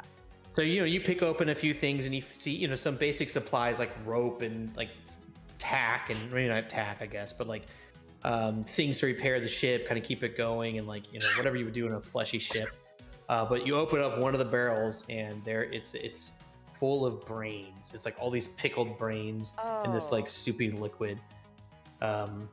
See, I was thinking, what would they possibly need to bring to eat if they eat brains? This answers my question. They bring brains. Yeah, and you can tell there's like a half dozen barrels that have brains in them as well. Well, that is a disturbing discovery. Well, we won't want to bring this food on our ship, so... Yeah, and I would argue that there's, they still need to drink water, and there's probably food for the humanoid slaves that they had, because they wouldn't want them to starve to death. So I would argue there's a little bit of food and water on here too for like a traditional humanoid. Well, I think if I found a barrel of brains, I would stop investigating at that point. Fair enough. So. Fair enough. So you don't even know. What is this? There's like some stuff in here that I'm like, someone put in this map. I don't know what it is. Like, look at this stuff. What is this down here? I don't know. I guess my pings don't force view anymore, do they? Oh, it looks like tied bags. Like, okay. I wondered Yeah. too, it looked like a symbol, but when I zoomed in, I'm like, oh, it looks like rope tied around a. Are these like little bag. baby Niyogis? Okay. Anyways, okay, cool. So what's next? Bonoto is not downstairs. There is a hold with some kind of creature and a mind flayer. Did you want to get that breastplate, Zeph? Is that something you would wear? Oh, I'm not really so interested in it, but might be worth something. Maybe we could sell it once we get to the Rocket Brawl or wherever we get to port. Yes, if nothing else, Captain Elena may want it, or can use it to repair this ship when we get into port. I mean, the mindless guy was telling the truth about the creature. Maybe he was telling the truth about people needing help down there. Sounds like a nasty scene. Yes, I think as long as we're here, we should continue the investigation.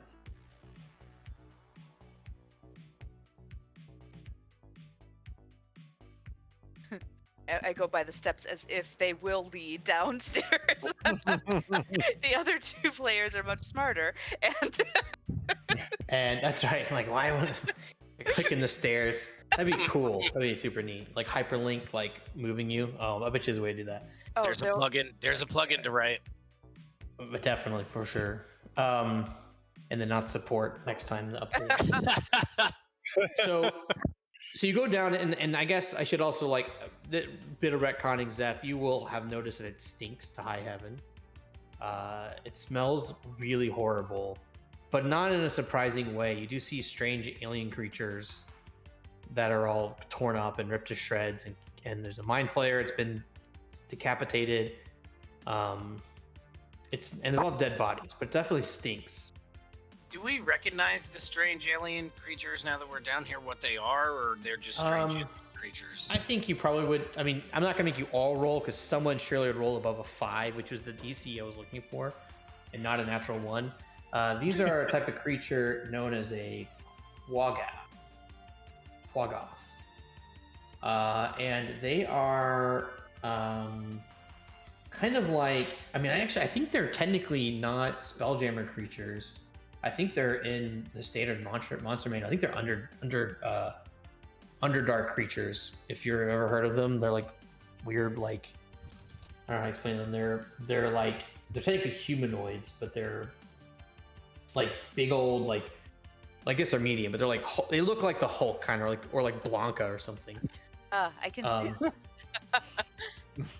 But it's weird references.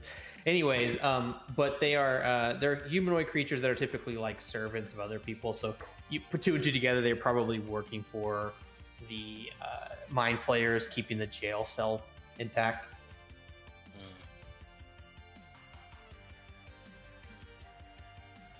I guess I'll step in and start kind of going one, like, not just kind of marching through, but kind of going one by one through these top cells and just seeing if there's anything in there, kind of slowly. And So give me an investigation check.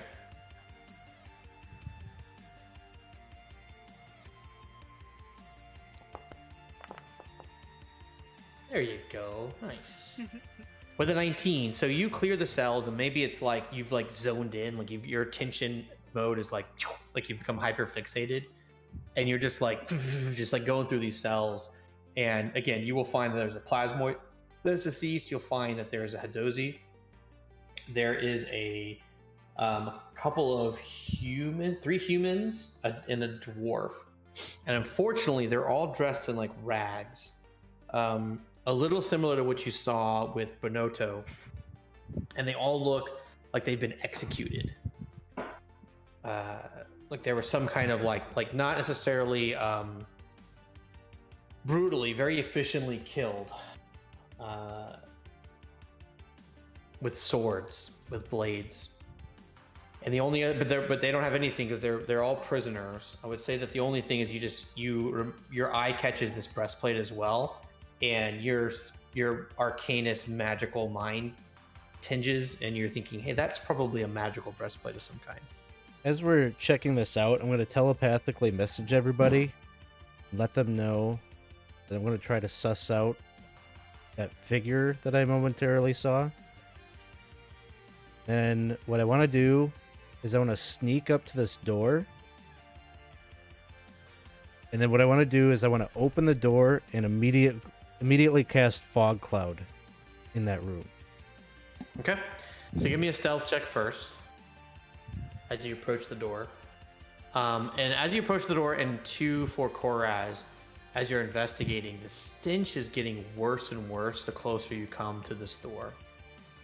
Like almost overpowering. But give me that stealth check. And that's plenty. So you have no problem. You open the door, and then you cast Fog Cloud. And then I'm going to move in there and look around if nothing immediately happens. Using my blind sight to kind of poke around in there. So I'm not going to roll initiative for one sorry creature. But, well, actually, hold on. Let me see what this guy... No, I'm not rolling initiative for this guy. But as soon as you cast the spell, you hear like a roar, this horrible noise, and then like clanging around. And we'll kind of do this like sort of fake initiative. You get the first action, Zeph. You see a creature in the room right there, and again, you can tell from your blind sight he's confused by the cloud, or it's confused by the cloud. What are you going to do? And it looks very violent and scary. It's thrashing about. He's not like chained up or subdued or anything in here. No, because does your blind sight allow you to like fully see everything, or is it kind of like a limited sight? It's like, yeah, I can see like within the 10 feet. I just can't see beyond that. So you can see like full on like his clothing and like all that kind of stuff. I don't know that blind sight is I don't know if it's necessarily sight. Yeah, Exactly. If it's more like sensory, like psychic, like a sixth sense kind of thing. Okay, well, I'll just say that he doesn't appear to be chained. He's moving his arms and legs well, and you get the impression he was pretty healthy. Oh, but he was hiding. Now he's gone angry. He is chained up? No, he's not. He's not chained up. You don't get the impression up. he's chained up. Yeah, Okay. he's not chained up. He's free. He's healthy looking. Again, as far as your blind sight can tell, and he is angry and about to start thrashing at whatever he can. Okay. Yeah, I think I'm just going to take advantage of the surprise here and attack him. Okay. Sorry, I mean I didn't write this module. This poor little guy. Go for it. So give me your attacks as normal. I don't think it's gonna make it very long, so I have advantage. He can't. He's Yeah. effectively blinded. Okay. yeah. So Right? Fog cloud. Especially in a tight area. So yeah, that definitely hits. So you can drop your damage. Total of 5 for the first attack. there's the second attack. Hits. Like no problem. This poor guy's just like, oh, he's like shielding himself now. You're just like stabbing him in the stomach. And that's 10. Okay. All right. So, and this is your offhand. Hits.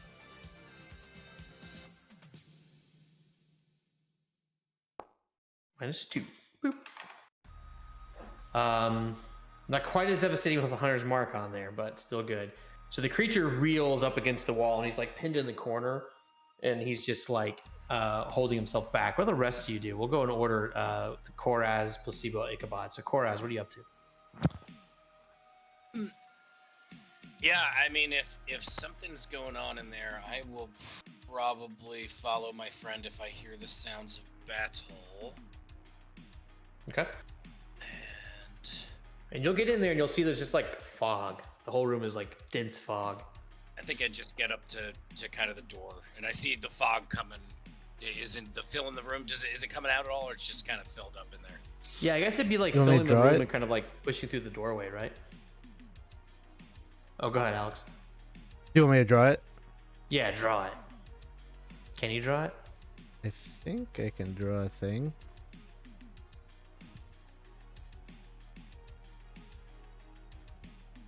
That, I think. Cool. And I'm gonna say that like the net result of that is it's like this whole area is like pretty Oh, densely it's a fogged. 20-foot radius. Is it? Oh, Yeah. Dang.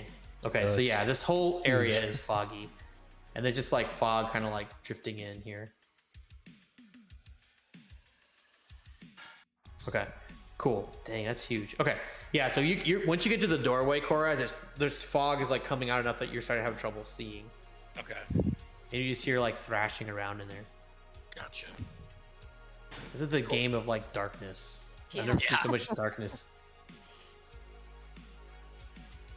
Oops. I get rid of that one. Okay. Anything else you want to do? No, I think that's it for now. Okay. Placebo. Oh, I'm going to walk into the room. I'm looking for a head. I'm just looking for the Mind Flayer's head. So I'm just kind of moving bodies around and seeing if I can find the head, because it really bothers me that it's not there. So I'm not even paying attention to the fog Yeah. or the battle. Give me an investigation check, just, because you are doing a thing. I am doing a thing. You won't find it, I'll tell you. I'm pretty, yeah, I was pretty sure I wouldn't, but... Oh, definitely not with that either. You keep thinking you're finding the head, and you're like picking up little lumps of different body parts, maybe from like the critters. Oh, this head's attached. Oh, okay. Yeah, you keep. They're like in a lump, and you're like, it's kind of lolling about. You look in the cell, and you find like a basket. But anyways, Placebo. That was Not me. Placebo. Ichabod. Ichabod would enter the room and just kind of say, you have everything under control in there, Zeph? No problem. He would probably then just remove I don't think anyone else removed the breastplate, right? So he Yeah. would probably take the time then to collect the breastplate. Okay. Yeah, so you peel the breastplate off this corpse, and it's gross. You can see that there's like these little green maggots that are starting to like form in the neck area where the head was. And you peel the breastplate off, and it is a fine piece of work. Clearly well crafted, will be worth money for sure. Or if anyone wants to wear it, it is a breastplate. And I don't know, what's the rule for telling people to put people out magic items? You have to like study it for an hour or something, or you have to get identified. I was gonna cast like detect magic on it to see if it was magic, but I guess. Okay. Well, I mean, we can just say that, like, I mean, if you want to use the spell, you can. I've already told you it's magic. It's a magic breastplate. But I don't know if detect magic would discern what type of magic Right. or what it is. Okay. It's glow that it is magic. So All right. So then our creature's gonna get an angrily attack and thrash about, and it's going to make 2 claw attacks at disadvantage at you, Zeph. I mean, it's probably no possibility that I hit you actually. So, oops. Oh, not multi-attack. Claw. There we go. All right, disadvantage. Boom. First attack. That'll hit. Oh my god. Wow. It hits you for a total of 8 damage. And it's sort of like this wild blow. Like he just swings his arms, not even looking at you, and just cracks his hand against you. What's that? Concentration. Do you hold it? I do. Yeah, you do 12. Okay. And then the next attack comes. And that was a 12. So that's a miss. That one will miss. All right, and then the creature panics and tries to like run forward. It's going to like try to get through the door, and it can't really like get past all the stuff that's happening. So it's just going to stay there. It's trying to like slip past you, and it's like bumping into you. It's bumping into Koraz. And we'll do one more round of this before we just like say you kill it. So Zeph, what do you do? How do you want to approach this poor wounded, scared creature? Do I get the sense it's trying to communicate with me in any way, or is it just like beast mode? you get the sense it's beast mode and it is panic mode, and also that it was the jailer for all these other creatures.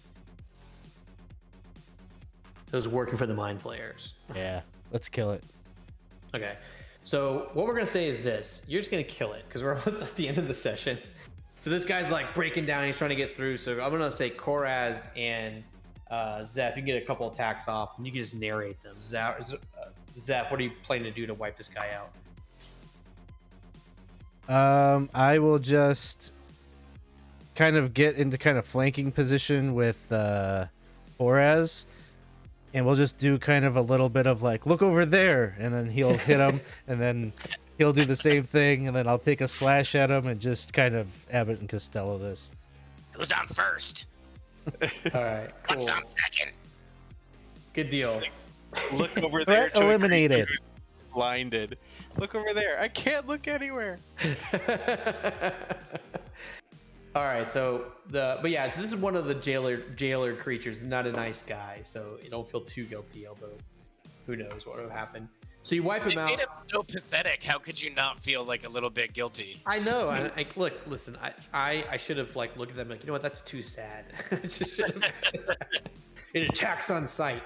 All right. Anyways, but as you're kind of wipe this creature off, and that adrenaline drops out, and we'll come out of this pseudo initiative, you feel an intense stench down here, alarming. It doesn't smell just like death. It smells like something else, like just horrible.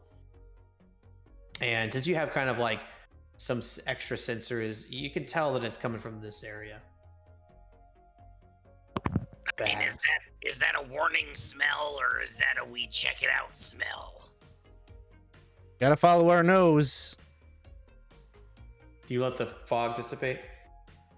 I think I'll prefer to leave it up for now. How long does it last? A minute? I think it's longer than that. See. Hour. An hour. Holy cow. So the fog is kind of like wafting through this door, but still pretty concentrated. Oh, I would like to come help, but I really can't see.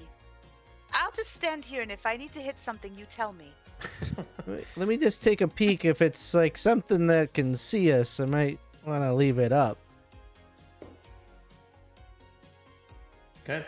So you take a look at that area, and as you get closer and within blind sight, you can tell that there is a bunch of corpses that have been half-eaten. Some of them are Nyogi, like I said, like kind of like Nyogi children or something. And there are, in the midst of all of these corpses, they're like piled up, like half-eaten, chewed up. They have the circular marks and everything. There are dozens and dozens of little marble-sized gelatinous egg casings.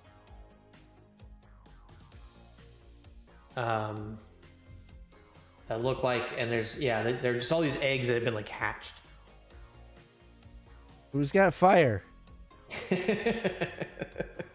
Or they're like, I'll go down there and firebolt those and try to burn them up. I'll dissipate the fog. Okay, so the fog is dissipated. Anything else anyone wants to do? I just have a question. Did you say they had already hatched, or are they whole, or are they like? It's a mess. It's a mess. It's hard to tell exactly what's happening, but yes, I said they were hatched. It looks like they're the leftover of the casings or the eggs. Ooh, that's scary. Now there's Nyogi babies down here that look like they've been eaten, so that could be them, but there could be some other babies in here somewhere. They're probably on our ship.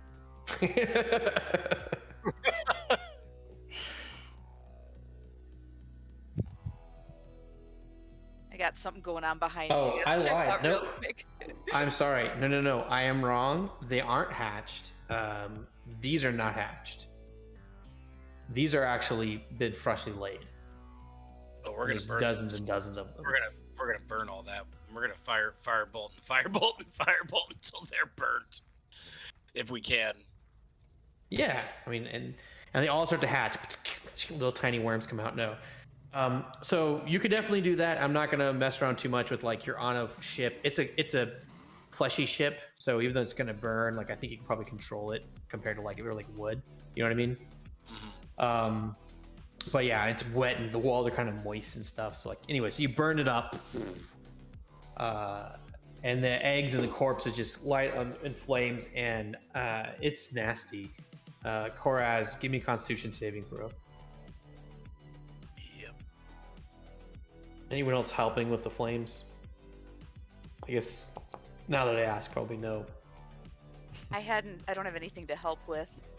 Okay, so Koraz, you're doing this, and as you're in the stench and the flames, everything, you're gonna have disadvantage on ability checks for like the next 10 minutes. Okay. You're like, oh, you're not quite poisoned, but it's like borderline. I'm just riffing people. Yeah, not feeling well. I'm with it. All right, cool.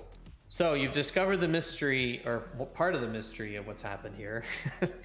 All these bodies, some of them are cleanly executed with swords, and I should say, these Quaggoth that were killed, they were, even though they've been like brutalized, it's all sword blows. Like it's clear that there were some sword blows happening. This stuff in the corner was like horror city, just like corpses that have been mangled and chewed up and piled up on top of each other, and then eggs just laid all over their dead bodies. Different situation. I don't like the egg situation. I actually think there's something to be said for going and checking on our ship at this point. Yeah, we should probably do that. I have a feeling there's like a giant spider thing somewhere or something. Oh. Or lots of babies. Oh my god. Yes, it seems like both Jasper and Bonoto lied to us. Jasper was not a human, and Bonoto told us there were people to rescue, and, well, that was a lie.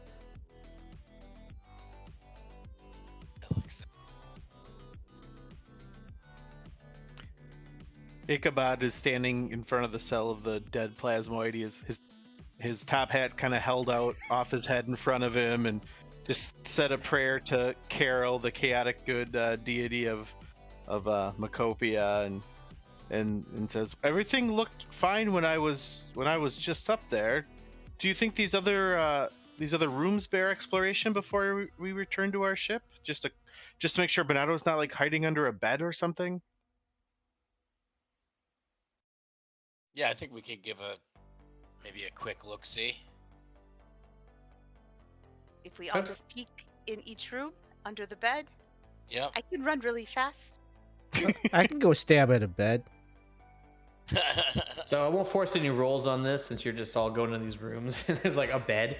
So these clearly look like they are, gosh, I don't know. They look like they're beds for like the crew, but I just can't imagine. Them hanging out in there. Let's see. What does it say technically on the map thing? Wow, that's like illithid purple bed sheets. That's I know. Mind Flayer sleep. Yeah. Mind Flayer purple. Gotta Mind see. Flayer quarters. These are Mind Flayer Mind beds. Apparently Flayer sleeping in one of those clamshell, like Darth Vader kind of things. He's snuggled up with the blanket pillow. No, man. Egyptian pattern, you know. Yeah, They're- little beer You gotta fridge pamp- with a couple brains in it, you know? Little brain You gotta stuffed pamper animal. yourself. Gotta pamper, you know, when you're out, in the astral sleep. Yeah, I'm gonna say it's that is canon in my world that Mind Flayers sleep in a bed with a pillow, one pillow. So you don't see Bonoto. You also don't see anything interesting in here other than the fact that you've learned some secret lore, deep lore of the Mind Flayer, the Illithids or whatever. And there's nothing else in here. There are, every room is pretty sparse. They have the same kind of like bioluminescent orbs glowing. They each have a bed that's been thrashed. I guess you would see that in the beds. They do appear like they've been searched and like torn to shreds intentionally. Looks, people looking for things in the mattress, that kind of thing. But you don't find anything. So are we gonna be super thorough and draw straws to see who sticks their hand down the latrine?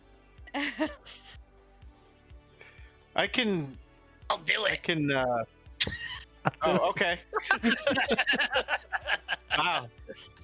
He was just about to like make a pseudopod, kind of like really skinny, not touching anything, and Koraz just like runs past him and dives right in.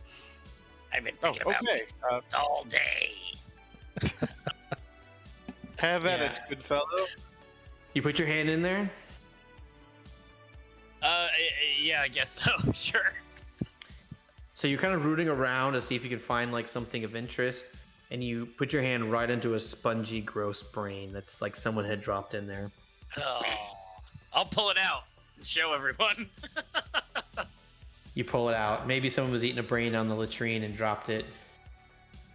It looks the like fight. they come out the same way they go in. Like the That's mind also flayer version of reading the newspaper, just kind of humming around on a brain. true. Yes. The little tentacles like touching it. Guess we'll head up. I'll head up. Yes, we should probably at least inform the captain that there's nothing really beneficial remaining on the ship. Have we checked the entire There's other ship? floors, aren't there? Yeah, so Bonoto took you down. You would know, I mean, you can look at the map, I've exposed it, but you would know that there's like kind of the command deck where the Spelljammer would be, That's right, Spelljammer you seat. mentioned that. Yeah, the helm would be up there. The captain's quarters is up there. You would definitely know just from like even just like your own inspection of like the exterior of the ship. There's a bunch of other stuff that you could do. You've explored basically the cargo and the prison cell. Maybe he ran further up. He And did is, say there was stuff worth money up there. yes. Should we check with the captain again on our way up? We can just peek out on the deck and make sure they haven't been eaten by anything. Yeah, make sure there's no giant spiders on our ship or something. Well, if we continue up the ship, we'll get to where the captain and the Hidozi were working, right? Yeah, so they were kind of working like up here. Hold on. Let me do this tool instead. Like up this area. I don't know if you can see me, Alex. You're way down, like up here. Mm-hmm. They'd be up there. Yeah. Yeah, we could maybe Head up the stairs take that the way. stairs and see if they're still working up there. Yeah, for sure.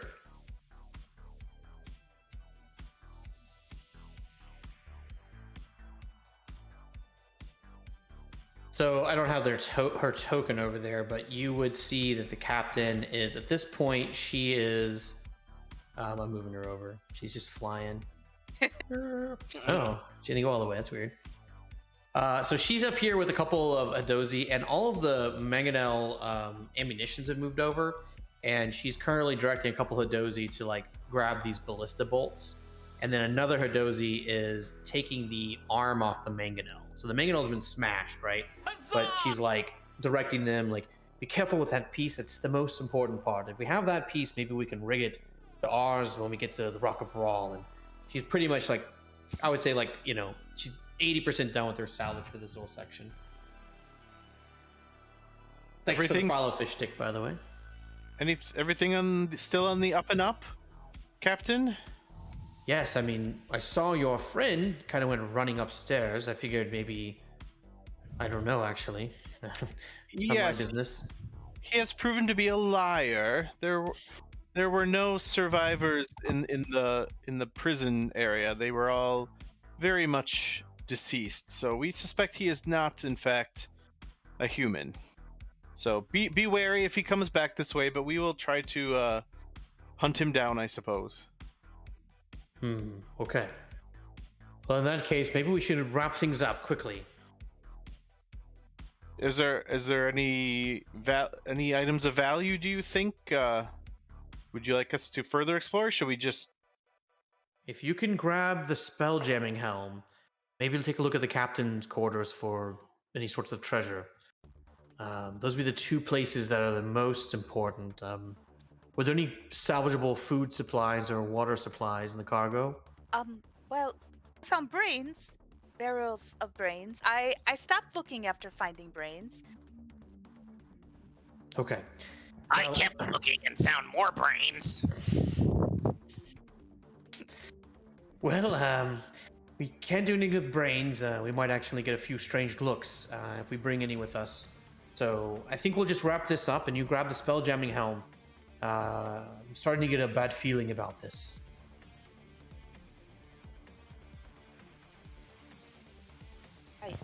And so these are the stairs that the guy went up, I'm assuming. Yeah, and so she'll indicate, yeah, he ran up the stairs. And all my rooms are exposed, but there's rooms, and she'll tell you all of these rooms. They've already inspected these rooms. And say, well, there's an interesting star chart. We didn't think to grab it, but you can take a look at that. Otherwise, pretty much everything's been ransacked. Looks like there was some sort of a raid. Might as well take the star chart. Doesn't hurt. We can examine it later. Okay. So you can grab the star chart, and basically the star chart is it's a map of various points in the astral sea and wild space that appear to be just points of interest where the Mind Flayer ship is traveling. Maybe like dens of I don't know what Mind Flayer like headquarters are like, but wherever they like roost or take their ships to resupply. Gotcha. Could be valuable for like military purposes. Yeah, well, I think we'll take it if the stuff in the backpack or whatever. Okay. Why don't you add it to your inventory, Koraz? You can add it where in D&D Beyond or here, wherever you want.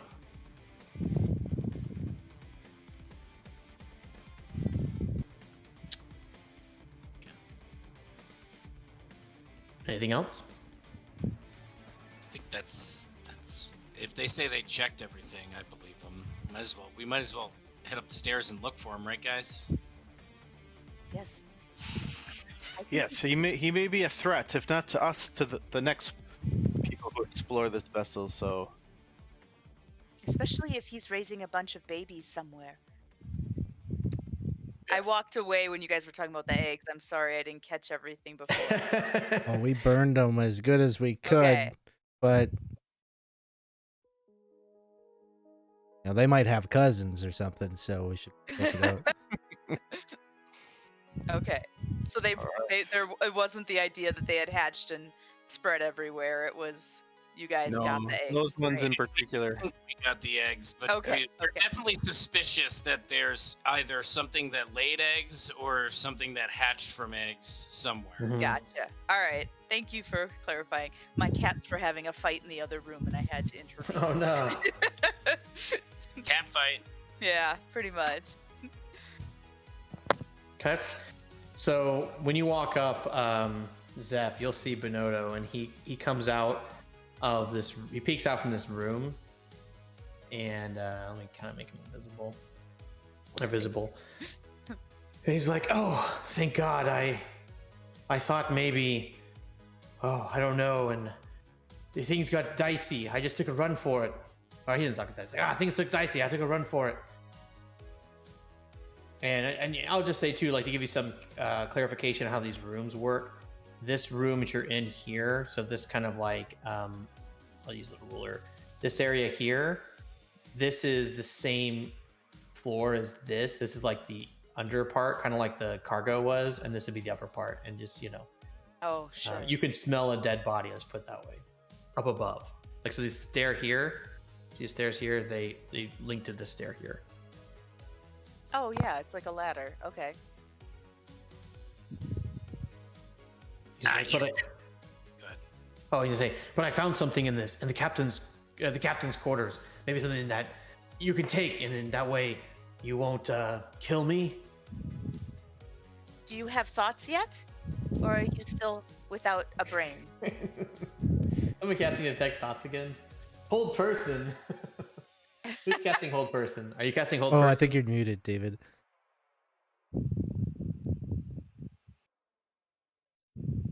David, are you muted?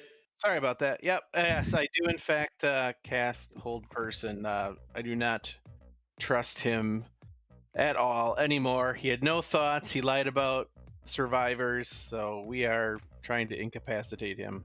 Okay. So I'm going to use. So it's a Wisdom saving throw. I'm going to roll a d20. Hold on. Because he doesn't really have a real stat block. Is DC 14? Yes. Okay. 1 second. And wisdom. Actually, no, it doesn't work. He is not. He is not a humanoid. My spell failed. Well, let me triple check. Something, because there's a lot of weird creatures in this world that actually might be surprisingly humanoid. Nope, it does not. And as you do that, the spell fails, and he disappears, and he turns into a strange, weird-looking critter. It's like a long, like a medium-sized worm wearing a cloak, and his head's popping out, and you can see his mouth is like this strange kind of like circular maw. This is what is called a Surlon, and as it happens, 4 other ones come crawling out underneath the stairway. Well, Jasper was telling the truth about something. And I think these I can show you the art. So let's do that. Hold on. So this is gonna nope, not that. I guess yeah. There we go. Okay, so I'll show that to you. That's what you see. I don't know if that's coming through all right. Yeah, they have like weird like hooves and stuff. I forgot about that. Yeah, little hairy guys. And they just sort of like whisper at you telepathically. So you hear telepathically in your brain that it's like, your food now. You should have. No, actually, did exactly what I wanted. This is great. All right. So let me clear out my combat. No, I'm hungry. That's right. So let me clear this combat and start over. So the Nithalgu is gone. And we're going to roll initiative. Holy cow, there was nothing good on this ship.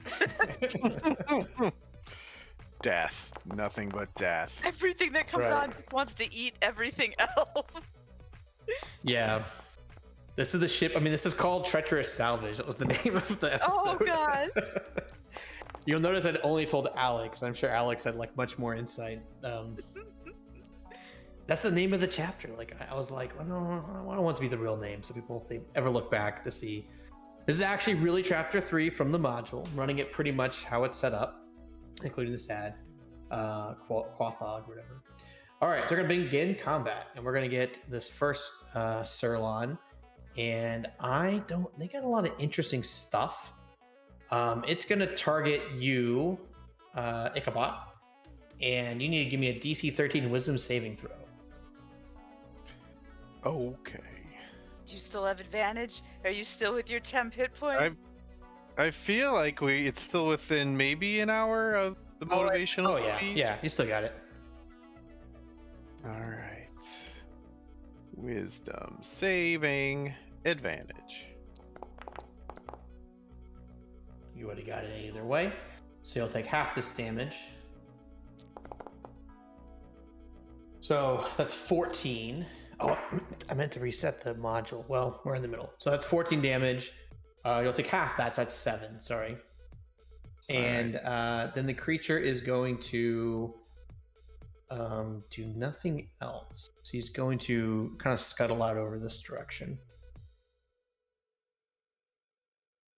Okay. Placebo, it's your turn. Okay. I am going to step up and try to hit this imposter with my quarterstaff. All right, go for it. Yeah. There's a lot of buttons to push. All right, there we go. There's an attack. Ooh, a 12. That is gonna miss, barely. Big surprise. Okay, I will take my extra attack. Well, usually if I roll a 12, I'm not thinking I'm going to hit. So you never know. So a 24. That's a hit. Okay. For 11 bludgeoning damage. That's not good. Yeah, this guy's like their little leader, and he's not. He took a big blow right off the bat. Plan's falling apart. I will then use my bonus action to punch with my, well, just flabbiness, I guess. I like, I don't know. Okay. I forgot to do this before. 16. That hits. Okay. Forgot, like, oh yeah, monks can do this. For 10 more bludgeoning. Oh my god. Okay. Cool. So you just like whack this thing in the head, and he's looking all high and mighty. He's like, feed children, blah, blah, blah, blah, and just like hit him a bunch of times. And this black oozy blood's like dripping out of his little mouth. Oh, okay. That is, now be quiet. And then he's gonna look at you, Zeph, and he's going to, you hear these words form in your brain that say, you know, you really should just drop everything and run so you don't get killed, all your children. He's casting suggestion on you. Oh, So you got a DC 13 wisdom saving throw. you think about it. Thanks for the follow. And you do not have advantage because you got hit for more than 5 earlier. And that's a 10. Where were you 5 years ago when I decided to go down this route? So you are, let me just double check to make sure suggestion isn't like, yeah, it could be a sentence or two. Okay. Yep. So you are compelled to drop your weapons and sort of like make a run. Well, and I guess I should like make it more like, hey, this is dangerous. You need to save your kids. Get out of here. Don't be foolish. Is that fair? I think that's fair. Okay. Yeah, that seems reasonable, right? Sounds reasonable to me. I'm gonna do it. Sounds more than reasonable. All right, so this Sirlon is they're going to team up on you, Ichabod, because you're right there and you look very fancy and powerful. So you're gonna get, and then instead of the second crush, you're gonna get a couple of attacks. So you're gonna get a bite and 2 claw. Here comes the bite. Here come the 2 claws. So the bite's a 19. Is that hit? I'm sorry, who's it going for? For you, David. I don't know. I might say placebo. I meant Ichabod. I'm gonna mess that up forever. It's a 19 to hit for you. Oh, Ichabod. that definitely hits. What about a 15? They all hit, yes. They all hit. Okay, here comes the bite. Here comes the claw number 1. Here comes the claw number 2. And so he just sort of like latched onto you and just like scratch and ooze off your body. And you'll take a total of 14 damage. Awesome. And he'll stay right there. And it's your turn. I think I am going to have to get away from these 2 suckers. I will use an action to disengage and then get as far away from these guys as I can. Oops, not into space. You jump out a porthole. You roll into a little ball and just float away. And man, maybe I should. How does Zeph look? He's probably gotten the most hits on him throughout these encounters. So Zeph looks pretty solid, but he suddenly looks entranced. Like you've seen Koraz do this before with his eyes, but like now Zeph is doing it. He's like staring at the Sorlon and kind of nodding. Okay, well, I don't know if there's anything I can do about that, so I will. I will bonus action healing word on myself, because. Sure. And that will be it.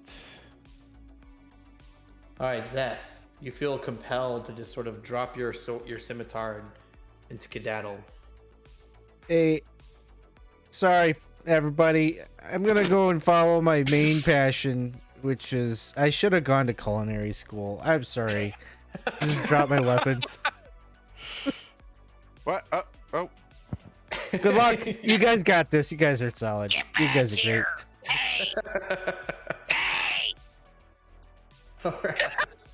I thought I was the lone locust of the night, but I didn't know I was this lonely. You're up, Koraz. There are several Sirlons, and you've been abandoned. You're outnumbered even further. So Koraz is going to step this way. And then he is going to cast Tasha's Caustic Brew at a 3rd level. Oh, wow. Pointing it, right through these guys here. I guess that's all they're all within the range in the line. Yep. So I believe that's a dexterity savings throw. Yes. Yeah, Yes. each creature in the line must succeed on dexterity saving throw or be covered in acid for the spell's duration. Then each level, using a spell slot of 2nd level or higher, it's another 2d4 for each level. So I think it would be 64 if they fail. Got it. I'm gonna roll just off from the same guy. Jeez. Or we'll do 1, 2, 3. Okay, So 22, 13, and 17. The 13, or let's see, dexterity 14. So 13 fails. Yeah, 13 fails. And then let's see, creature. So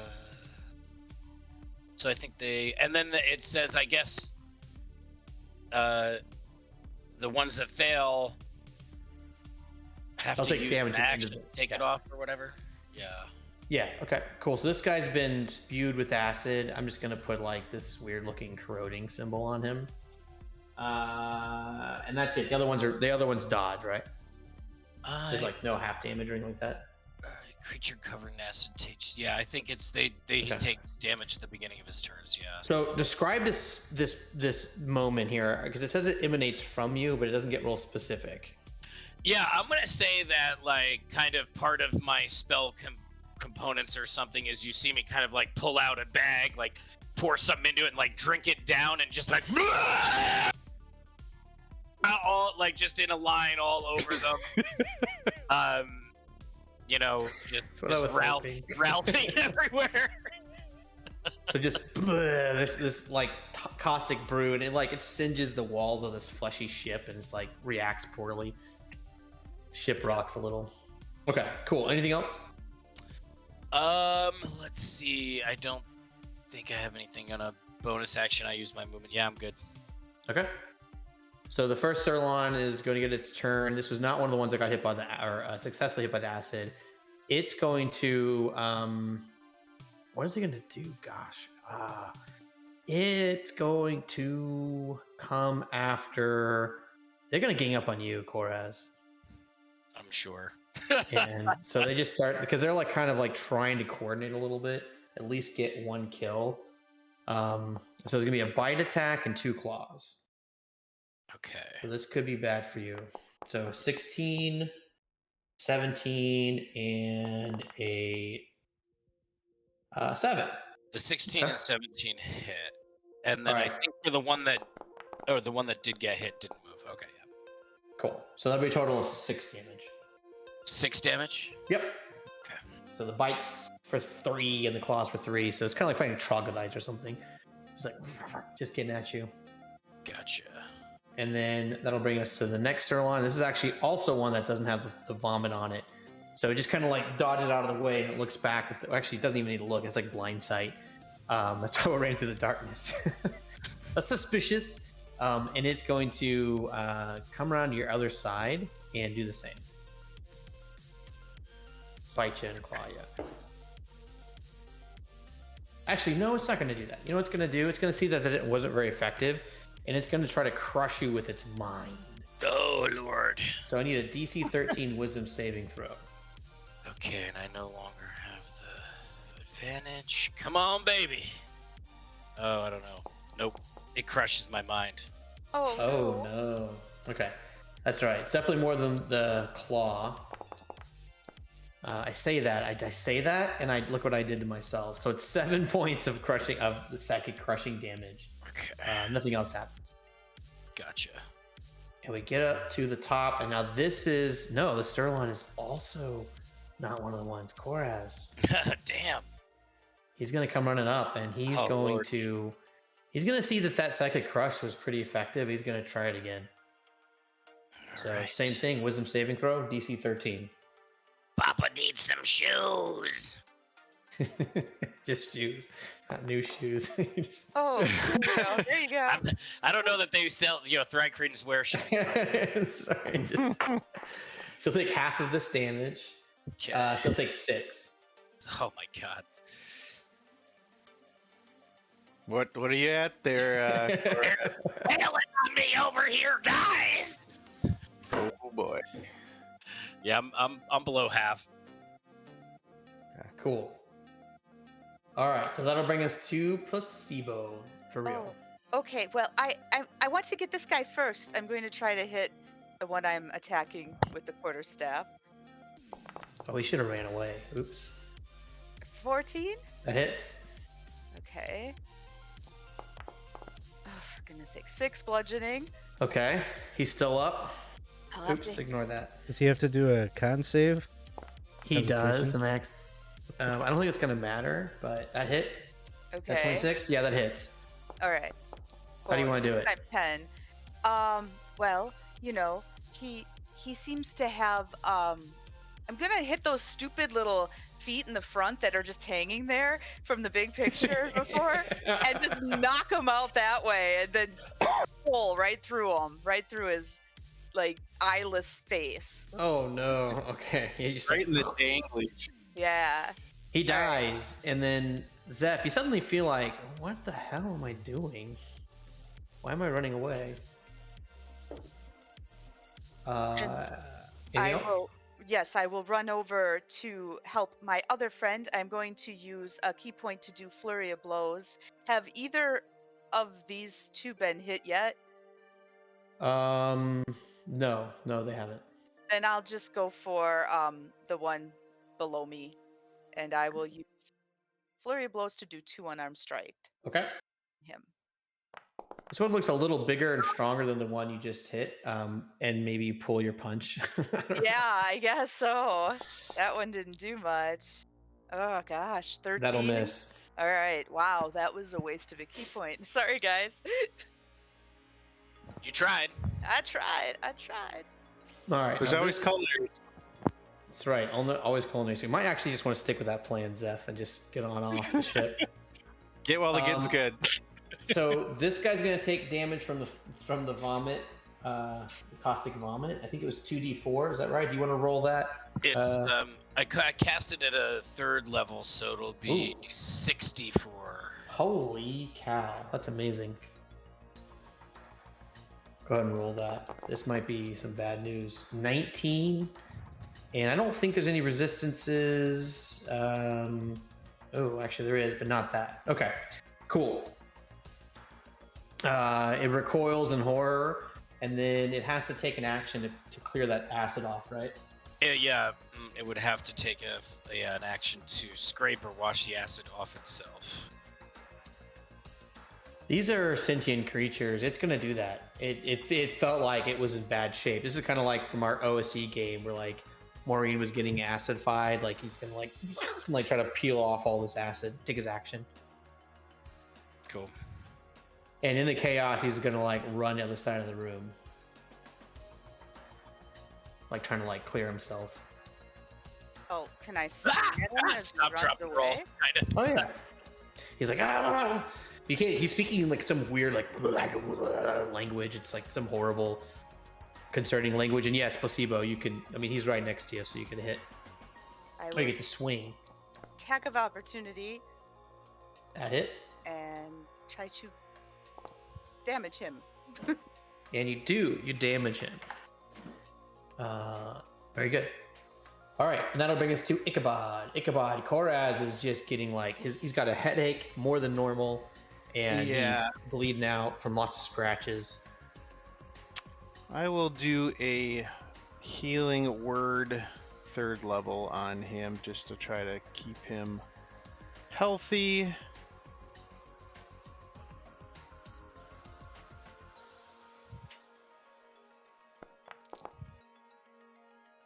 $10 points. So you get 10 points, Koraz. Nice. Thank you.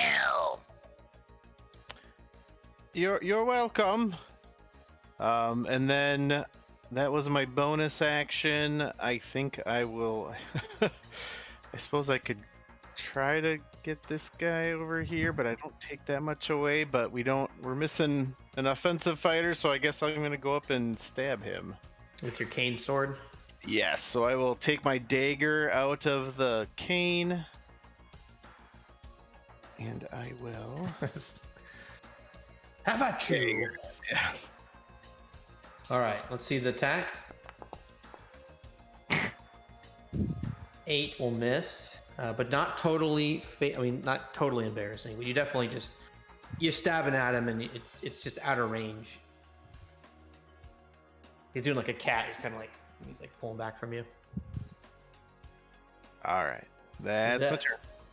Zeph, you have that clarity. What are you doing?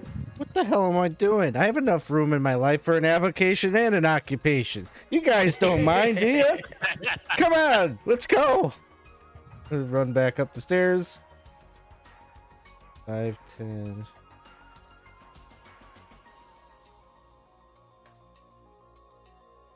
There. Bonus action, Hunter's Mark. Okay. On this one. Then I'll take my 2 swings. Yeah, and your scimitar is like right there in the ground, so I think you can interact with the object to grab it. Oh, that's right. I dropped it. Yeah. Yeah, if that's but cool. It's right there, so I mean, it's right where Ichabod's standing, so I'm fine with that.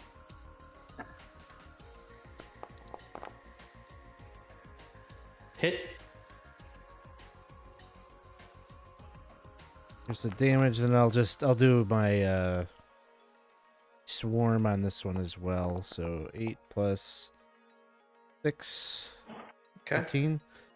Second swing is a miss. That's a miss.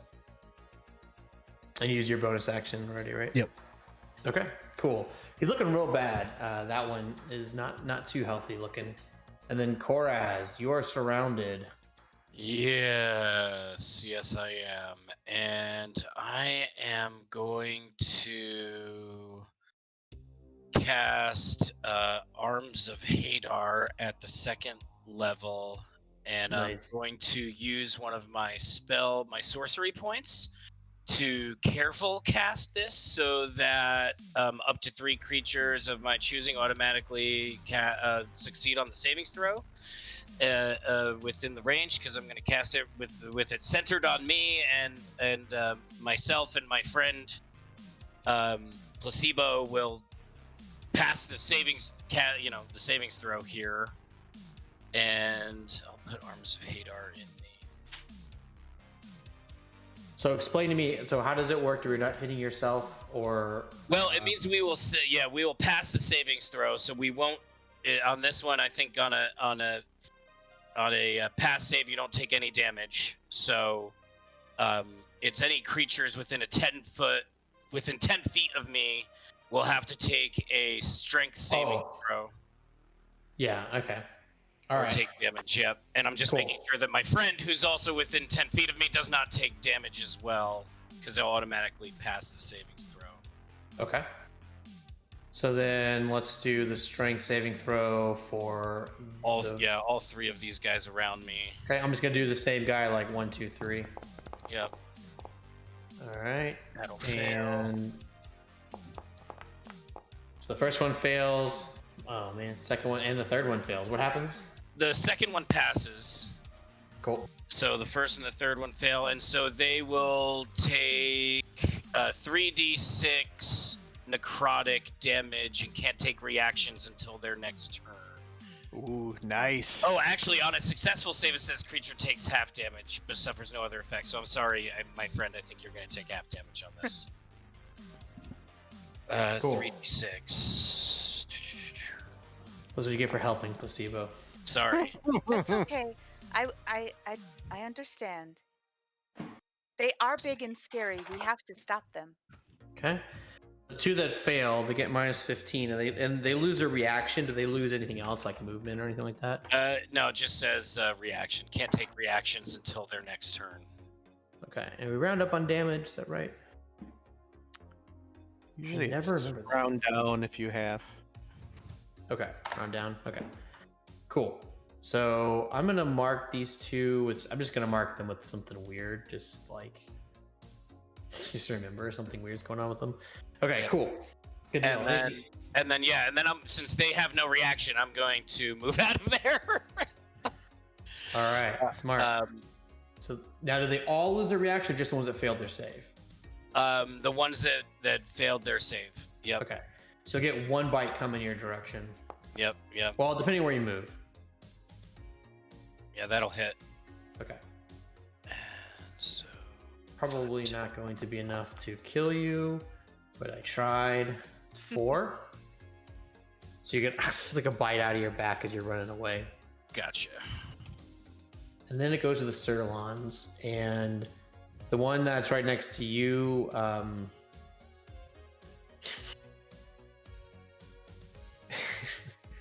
he's gonna look at you, Placebo, and then he is going to disguise himself to look like you. Casting Disguise Self. Oh my lord. And then, and then he's gonna go 5, 10, 15, 20, 25, 30. You can definitely take an attack of opportunity if you would like. I already used my reaction, so. Okay. So he's going to run to the edge looking like you, Placebo. Well, I know it is not me. But Captain Elena won't. This one is going to cast, this one right here is going to cast Disguise Self and look like Koraz. Oh lordy. So 5, 10, 15, 20, 25, 30. Run right up to the edge where the ropes are. Yeah, we set up their escape for them. That's right. This one next to you is going to turn into Ichabod. Next to you, Placebo. 5, 10, 15, 20, 25, 30. And then Placebo, it's your turn. You just see like 3 like versions of yourselves, or like Placebo, and Ichabod, and a Koraz running to the exit. That is really scary. I'm gonna go after them. All right, go for it. I think I'm gonna move to there. I have a movement of 40, so I'll try to get as close as I can.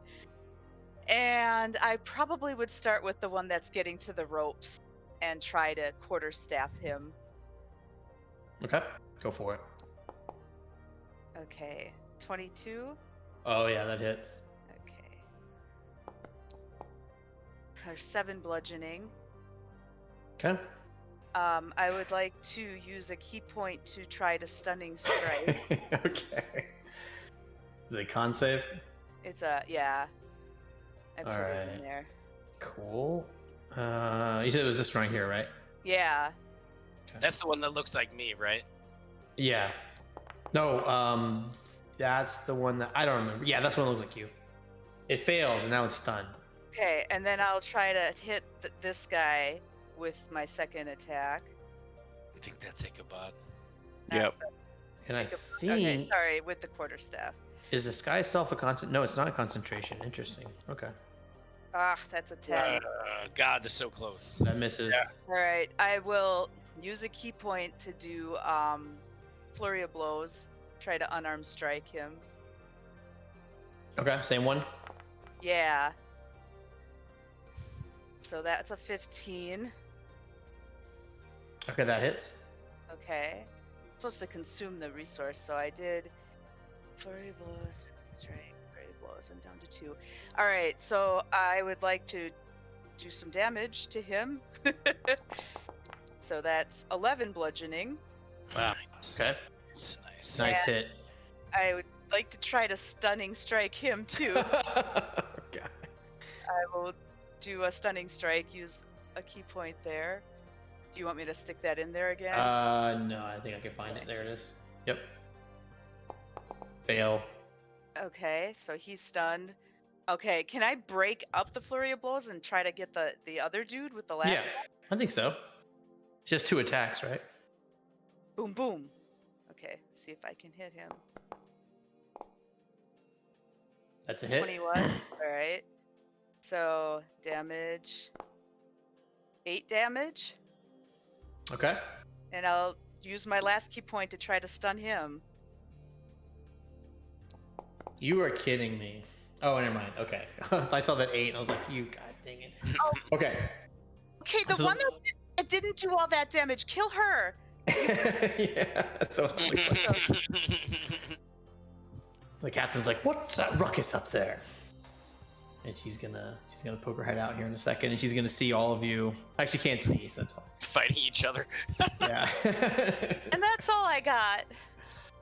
All right, and then this Sirloin over here, it's surrounded. It's going to. It gets the idea that there's some like shenanigans, but it's not part of it because it's too far away. And it's going to just. I don't know. It's just gonna try to.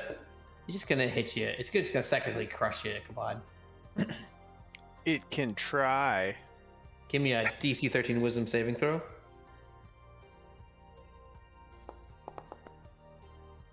Oh, it looks so good. It did look good. Until it wasn't. Till it wasn't. So you'll take 13 psychic damage. Okay, that's gonna change what I was gonna do then. I was gonna risk an attack of opportunity. Now I am not. I'm going to try to stab this thing again because I am angry with it. All right, go for it.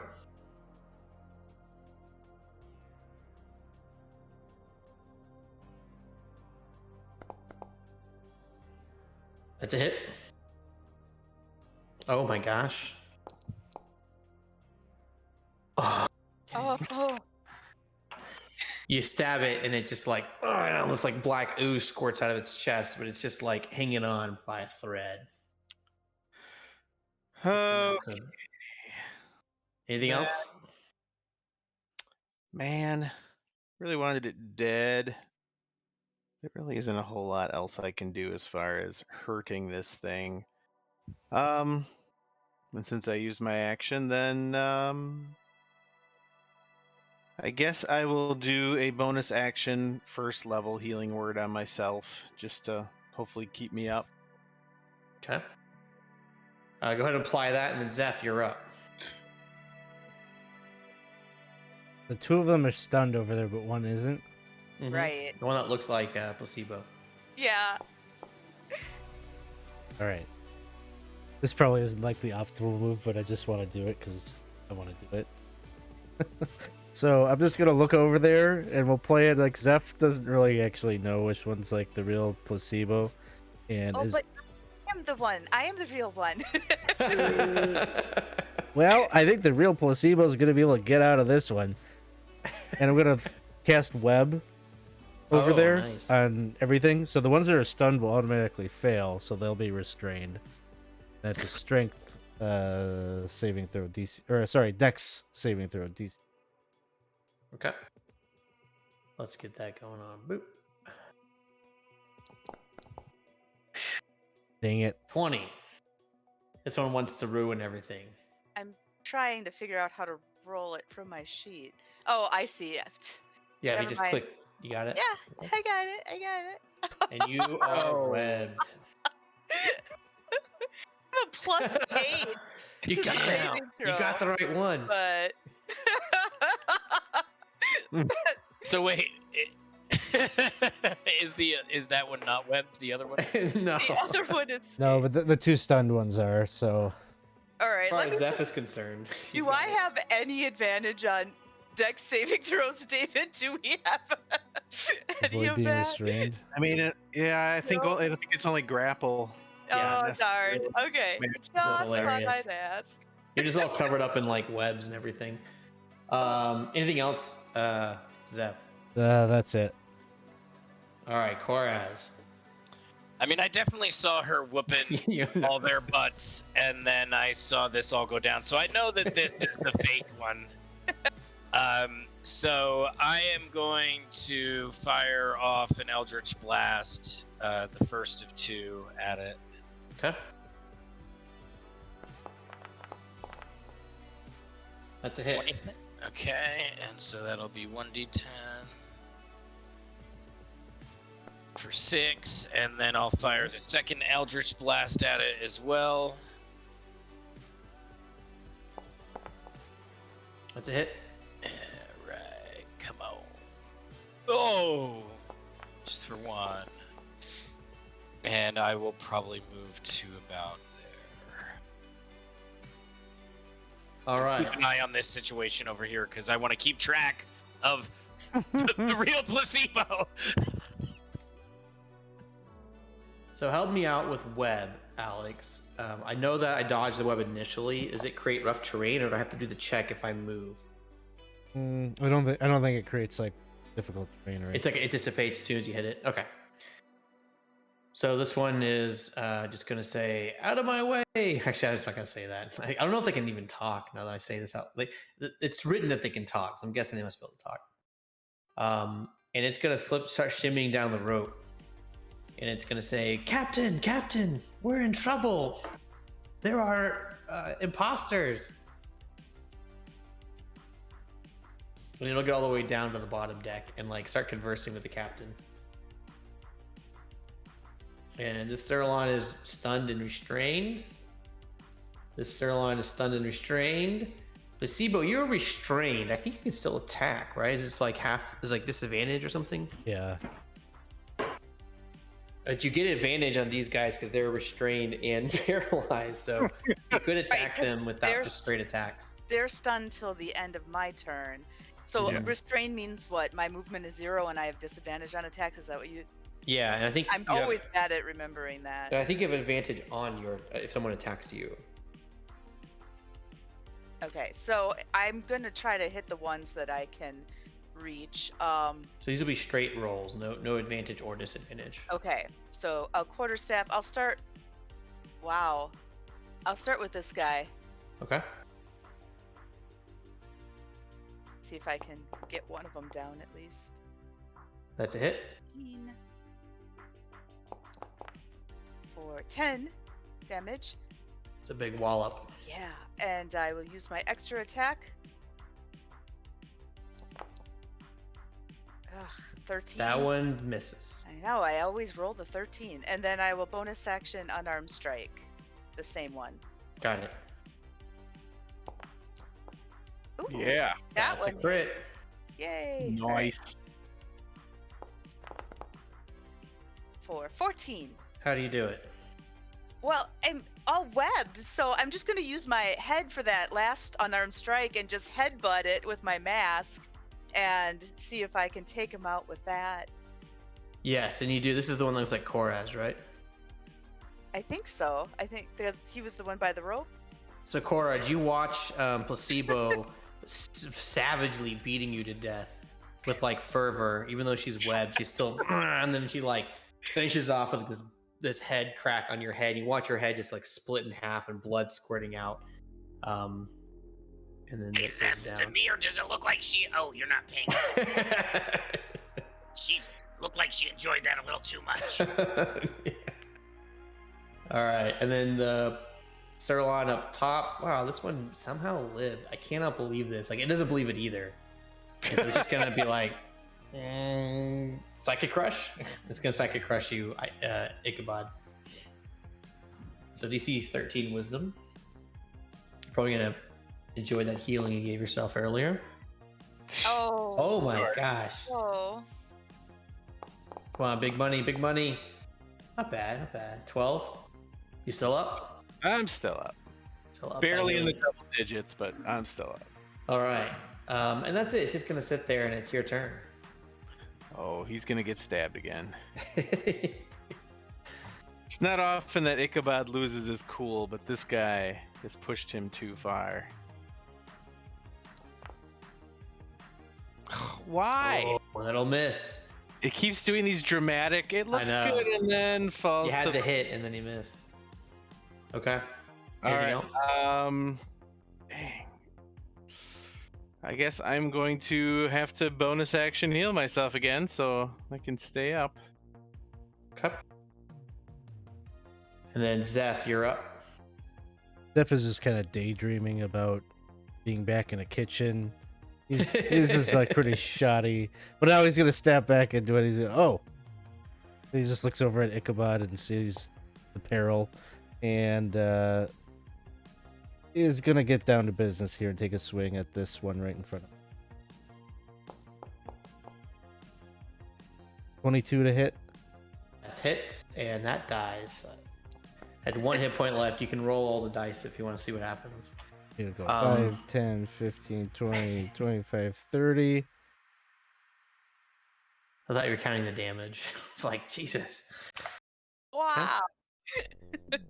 I mean, I guess I'll use my bonus action just to put the hunter's mark on there, but that'll be it. Oh. Cool. And then we're going to get to Koraz.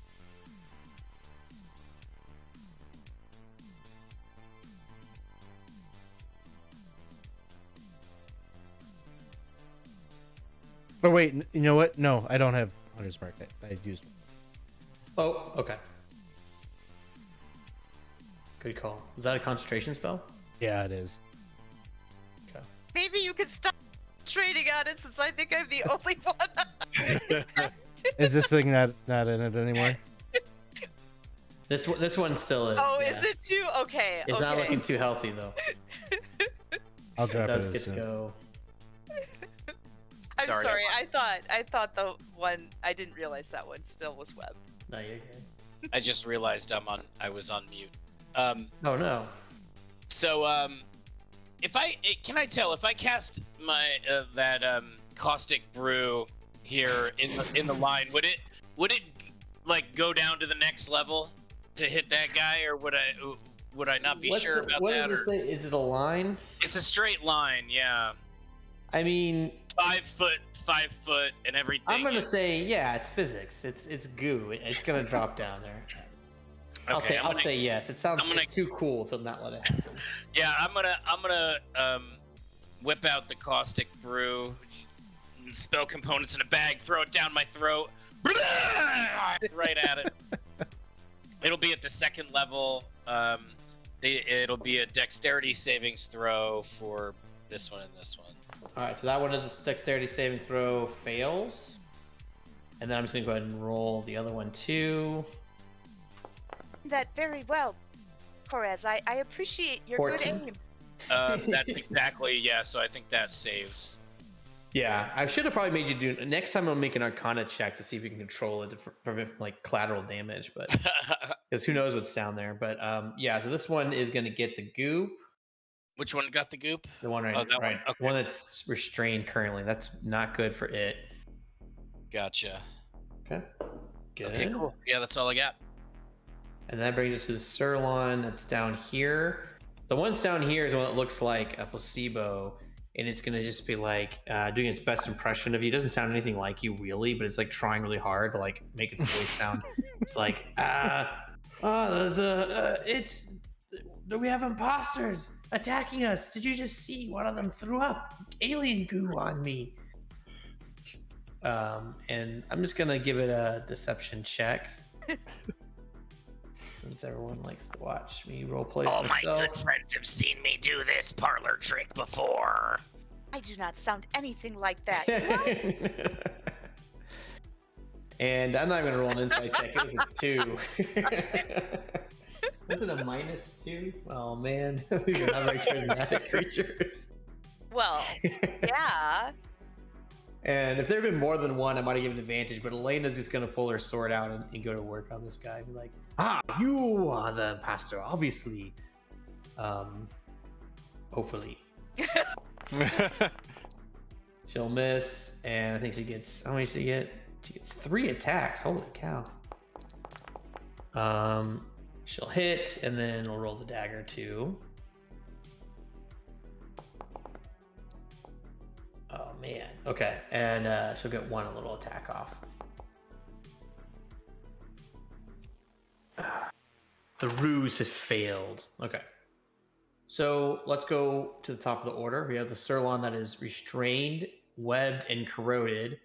Roll the 2d4 for the damage. It's gonna be 4d4 because I cast it at second level. 44. Roll the 44.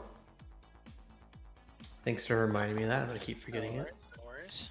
-9. Okay, so it's a pretty good amount of damage. So this thing is restrained and covered in goo. I think it's just gonna try to bite at Placebo. I think it's just psychic crush you, placebo. So you're gonna like feel like this headache. Give me a DC 13 wisdom. Oh, you're probably good at that. Well, we'll see. I'm good at dexterity too. True. Oh no! Oh, man. All right, that'll be 16 points of psychic. You just have like the splitting headache. Your mask almost cracks under the pressure. Does it crack? No, it doesn't crack. No, it is a very sturdy mask. I'm able to headbutt creatures with That's it. true. You feel it kind of like the pressure on your blobby top of your head kind of blobs down a little and like squishes sideways. Actually compacts a bit, and it's your turn. All right. I'm going to try to hit him, but I'll be at disadvantage now. No, you won't. You'll be straight attacks. You're both restrained in well? webs. Oh my goodness. All right. So I will attack with my quarterstaff. That's a hit. All right. 6 bludgeoning. Okay. I will try to attack him again. That's a hit. You should not pretend to be my friends. 6 more. Let me roll the amount of How do you do it? Oh, this is with my stick this time, but I probably am very restrained, so I'm just kind of like bapping it repeatedly right in the same spot, hoping that would hurt it enough that it would just fall down and die. And you're just like whacking at your brother and like Ichabod again. You see Placebo just like bap, bap, bap. And like the ooze just sort of like deforms and like just goes straight down the middle, and it just like you keep compacting the ooze, and then he just drops dead. Wow, that's a lot of emotion. To drop the web. Web is dropped. Awesome. Can I go jumping down after the one that's down there? You drop concentration any time, right? I'm going to just drop on it and unarmed strike it. Like, actually, I want to do like a cannonball down into it. It's like mask down, boom. Yeah. It's placebo versus placebo. Oh man. Come on, another 13? No, That is it's so so close. I maybe should You have... cannonball down, and you just like you can't. Right when you cannon down, you see your mask look up at you, and you just bounce off the mask. Boop. All right. That went much better in my head. That's all I Oh got. man, it's gonna be really hard to tell who's who now. My mask is all askew. So I think at this point, then the Surline sees that it's surrounded, and it's just gonna drop the ruse, and it goes back to being a Surline and says, and like all multiple hands go into shrug motion, and like the little hooves come up, and it's like maybe, and it's surrendering. I kind of want to kill it. I mean, I don't know. I feel like I don't. It can literally change into any one of us at any time. Like that's like it's like almost a get out of jail free card, or I don't know. Mm-hmm. I don't trust this guy. Maybe we lock him in the brig and leave or something. I don't know. Yeah, So- how many enemies can we spare and bring on the ship without like getting stabbed in our sleep? Yeah. See, that's the theme of the campaign: collecting weird aliens to be on your ship. So as you're having this debate, Captain Elena is sort of like frustrated and annoyed by the disruption. She's got everything she wanted over for the most part, and she was expecting you to bring back the spell jamming helm. You all see another ship come outside behind a rock, and you recognize it as it kind of like floats past you and sort of curves. As it curves, you can see the spider legs coming off the side of the ship. And she goes, "Oh, God damn it, again? You're kidding me, again!" And that is where we're going to stop the session. So next time we play in 2 weeks, we're going to pick up with Spelljammer. Everybody, this is going to be kind of awkward. You are going to gain a level. So the way we're going to handle this, because of the break, is I am going to give you the level, but not like your hit points, your spell slots back. Well, that's kind of funky. I'll talk to you about it, but you all gain a level. This is the end of the first chunk of the campaign. And you're going to have to deal with this Nyogi ship. You're Sirlon prisoner. You haven't quite finished the ship, exploring the ship, but you may not even care anymore at this point. And then the final thing is just what's going to happen? How are you getting out of this mess? Join us next time on Spelljammer with the game title A Friend Indeed. Is that right? Yeah. I don't know. Shit. Dang it. I had it pulled up. I had it pulled up and I was looking at something else. You're gonna have to do some rewriting to make it make sense. I think that probably sounds better than this title. So, there's the word "friend" in it, so that's It was a a good friend. start. It was a friend indeed. Yes. Okay. Just cut that part out if you do the recording. Anyways, so that's it. That is the end of our session. Slightly abrupt, getting a little late. I wanted to give. I'm sure this Sirloin will be no problem to deal with. But the Nyogi ship has come out and the trap has been sprung. The third trap.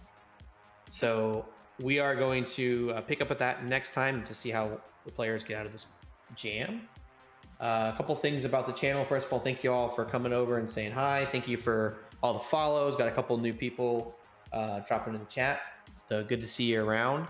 If you haven't yet, which I hopefully have, but you haven't yet, come hang out by the Discord. We talk about the games there. We do a lot of watch parties there. We do a lot of just discussion about like miniatures and different kind of game systems. We also recruit for games. So most of us recruit because we play with each other on the channel. That's really kind of where almost everyone comes from nowadays. It's how I got a start on the channel, is just joining on community games and just getting to know people. So come play in a community campaign. We're running this really cool campaign that's multiple DMs for Temple of Elements of Evil, kind of like, I guess, part 2. I can't remember the exact context. That's also ties into the Princes of the Apocalypse. So there's a couple different tiers. It's a lot going on. Check it out. It's fun. You basically roll up a character and just be dropped right into a world playing with a bunch of people. And it is really cool. It's like, well, I'll say something kind of derogatory, but it's better than some other community situations that sometimes can be kind of weird, because just the structure just really makes it fun to role play. It makes it fun to build your character out, and everyone that plays is really really cool to play with. So come check it out. Other than that, our schedule got a lot of stuff happening. I've already mentioned it before if you caught the beginning, but if you haven't already, we have a channel that has a schedule. But the key pieces to note is tomorrow, Tragic Eyes Every Story. Alex is going to be playing In Sound Mind. Thursday, we have Dark Tower with Casey DJ Coyle, which is a Goodman Games adaptation. Or actually, yeah, is that an adaptation? Yeah, original It adventure. is. Yep. It's an adaptation of a module that's actually a non-TSR old school module. That's so cool. And then on Friday, we'll be seeing Community Campaign Tier 2, which is, I believe that's the Prince of the Apocalypse angle, right? All the Tier 2 stuff? Yes. Cool. So that's all. And that said, we have a lot going on. Come hang out and say hi. Other than that, we're wrapping up. So anything else anyone else want to say? Okay. Thank you, players. See you in 2 weeks. Bye-bye. Bye-bye. That was fun. All right. We'll shoot a raid over to Better Than Heroes as we're closing out here. Thanks, everybody. Cool.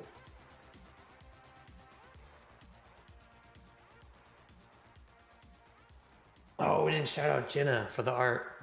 Oh, I didn't. You just did. Oh. Thanks, Jenna.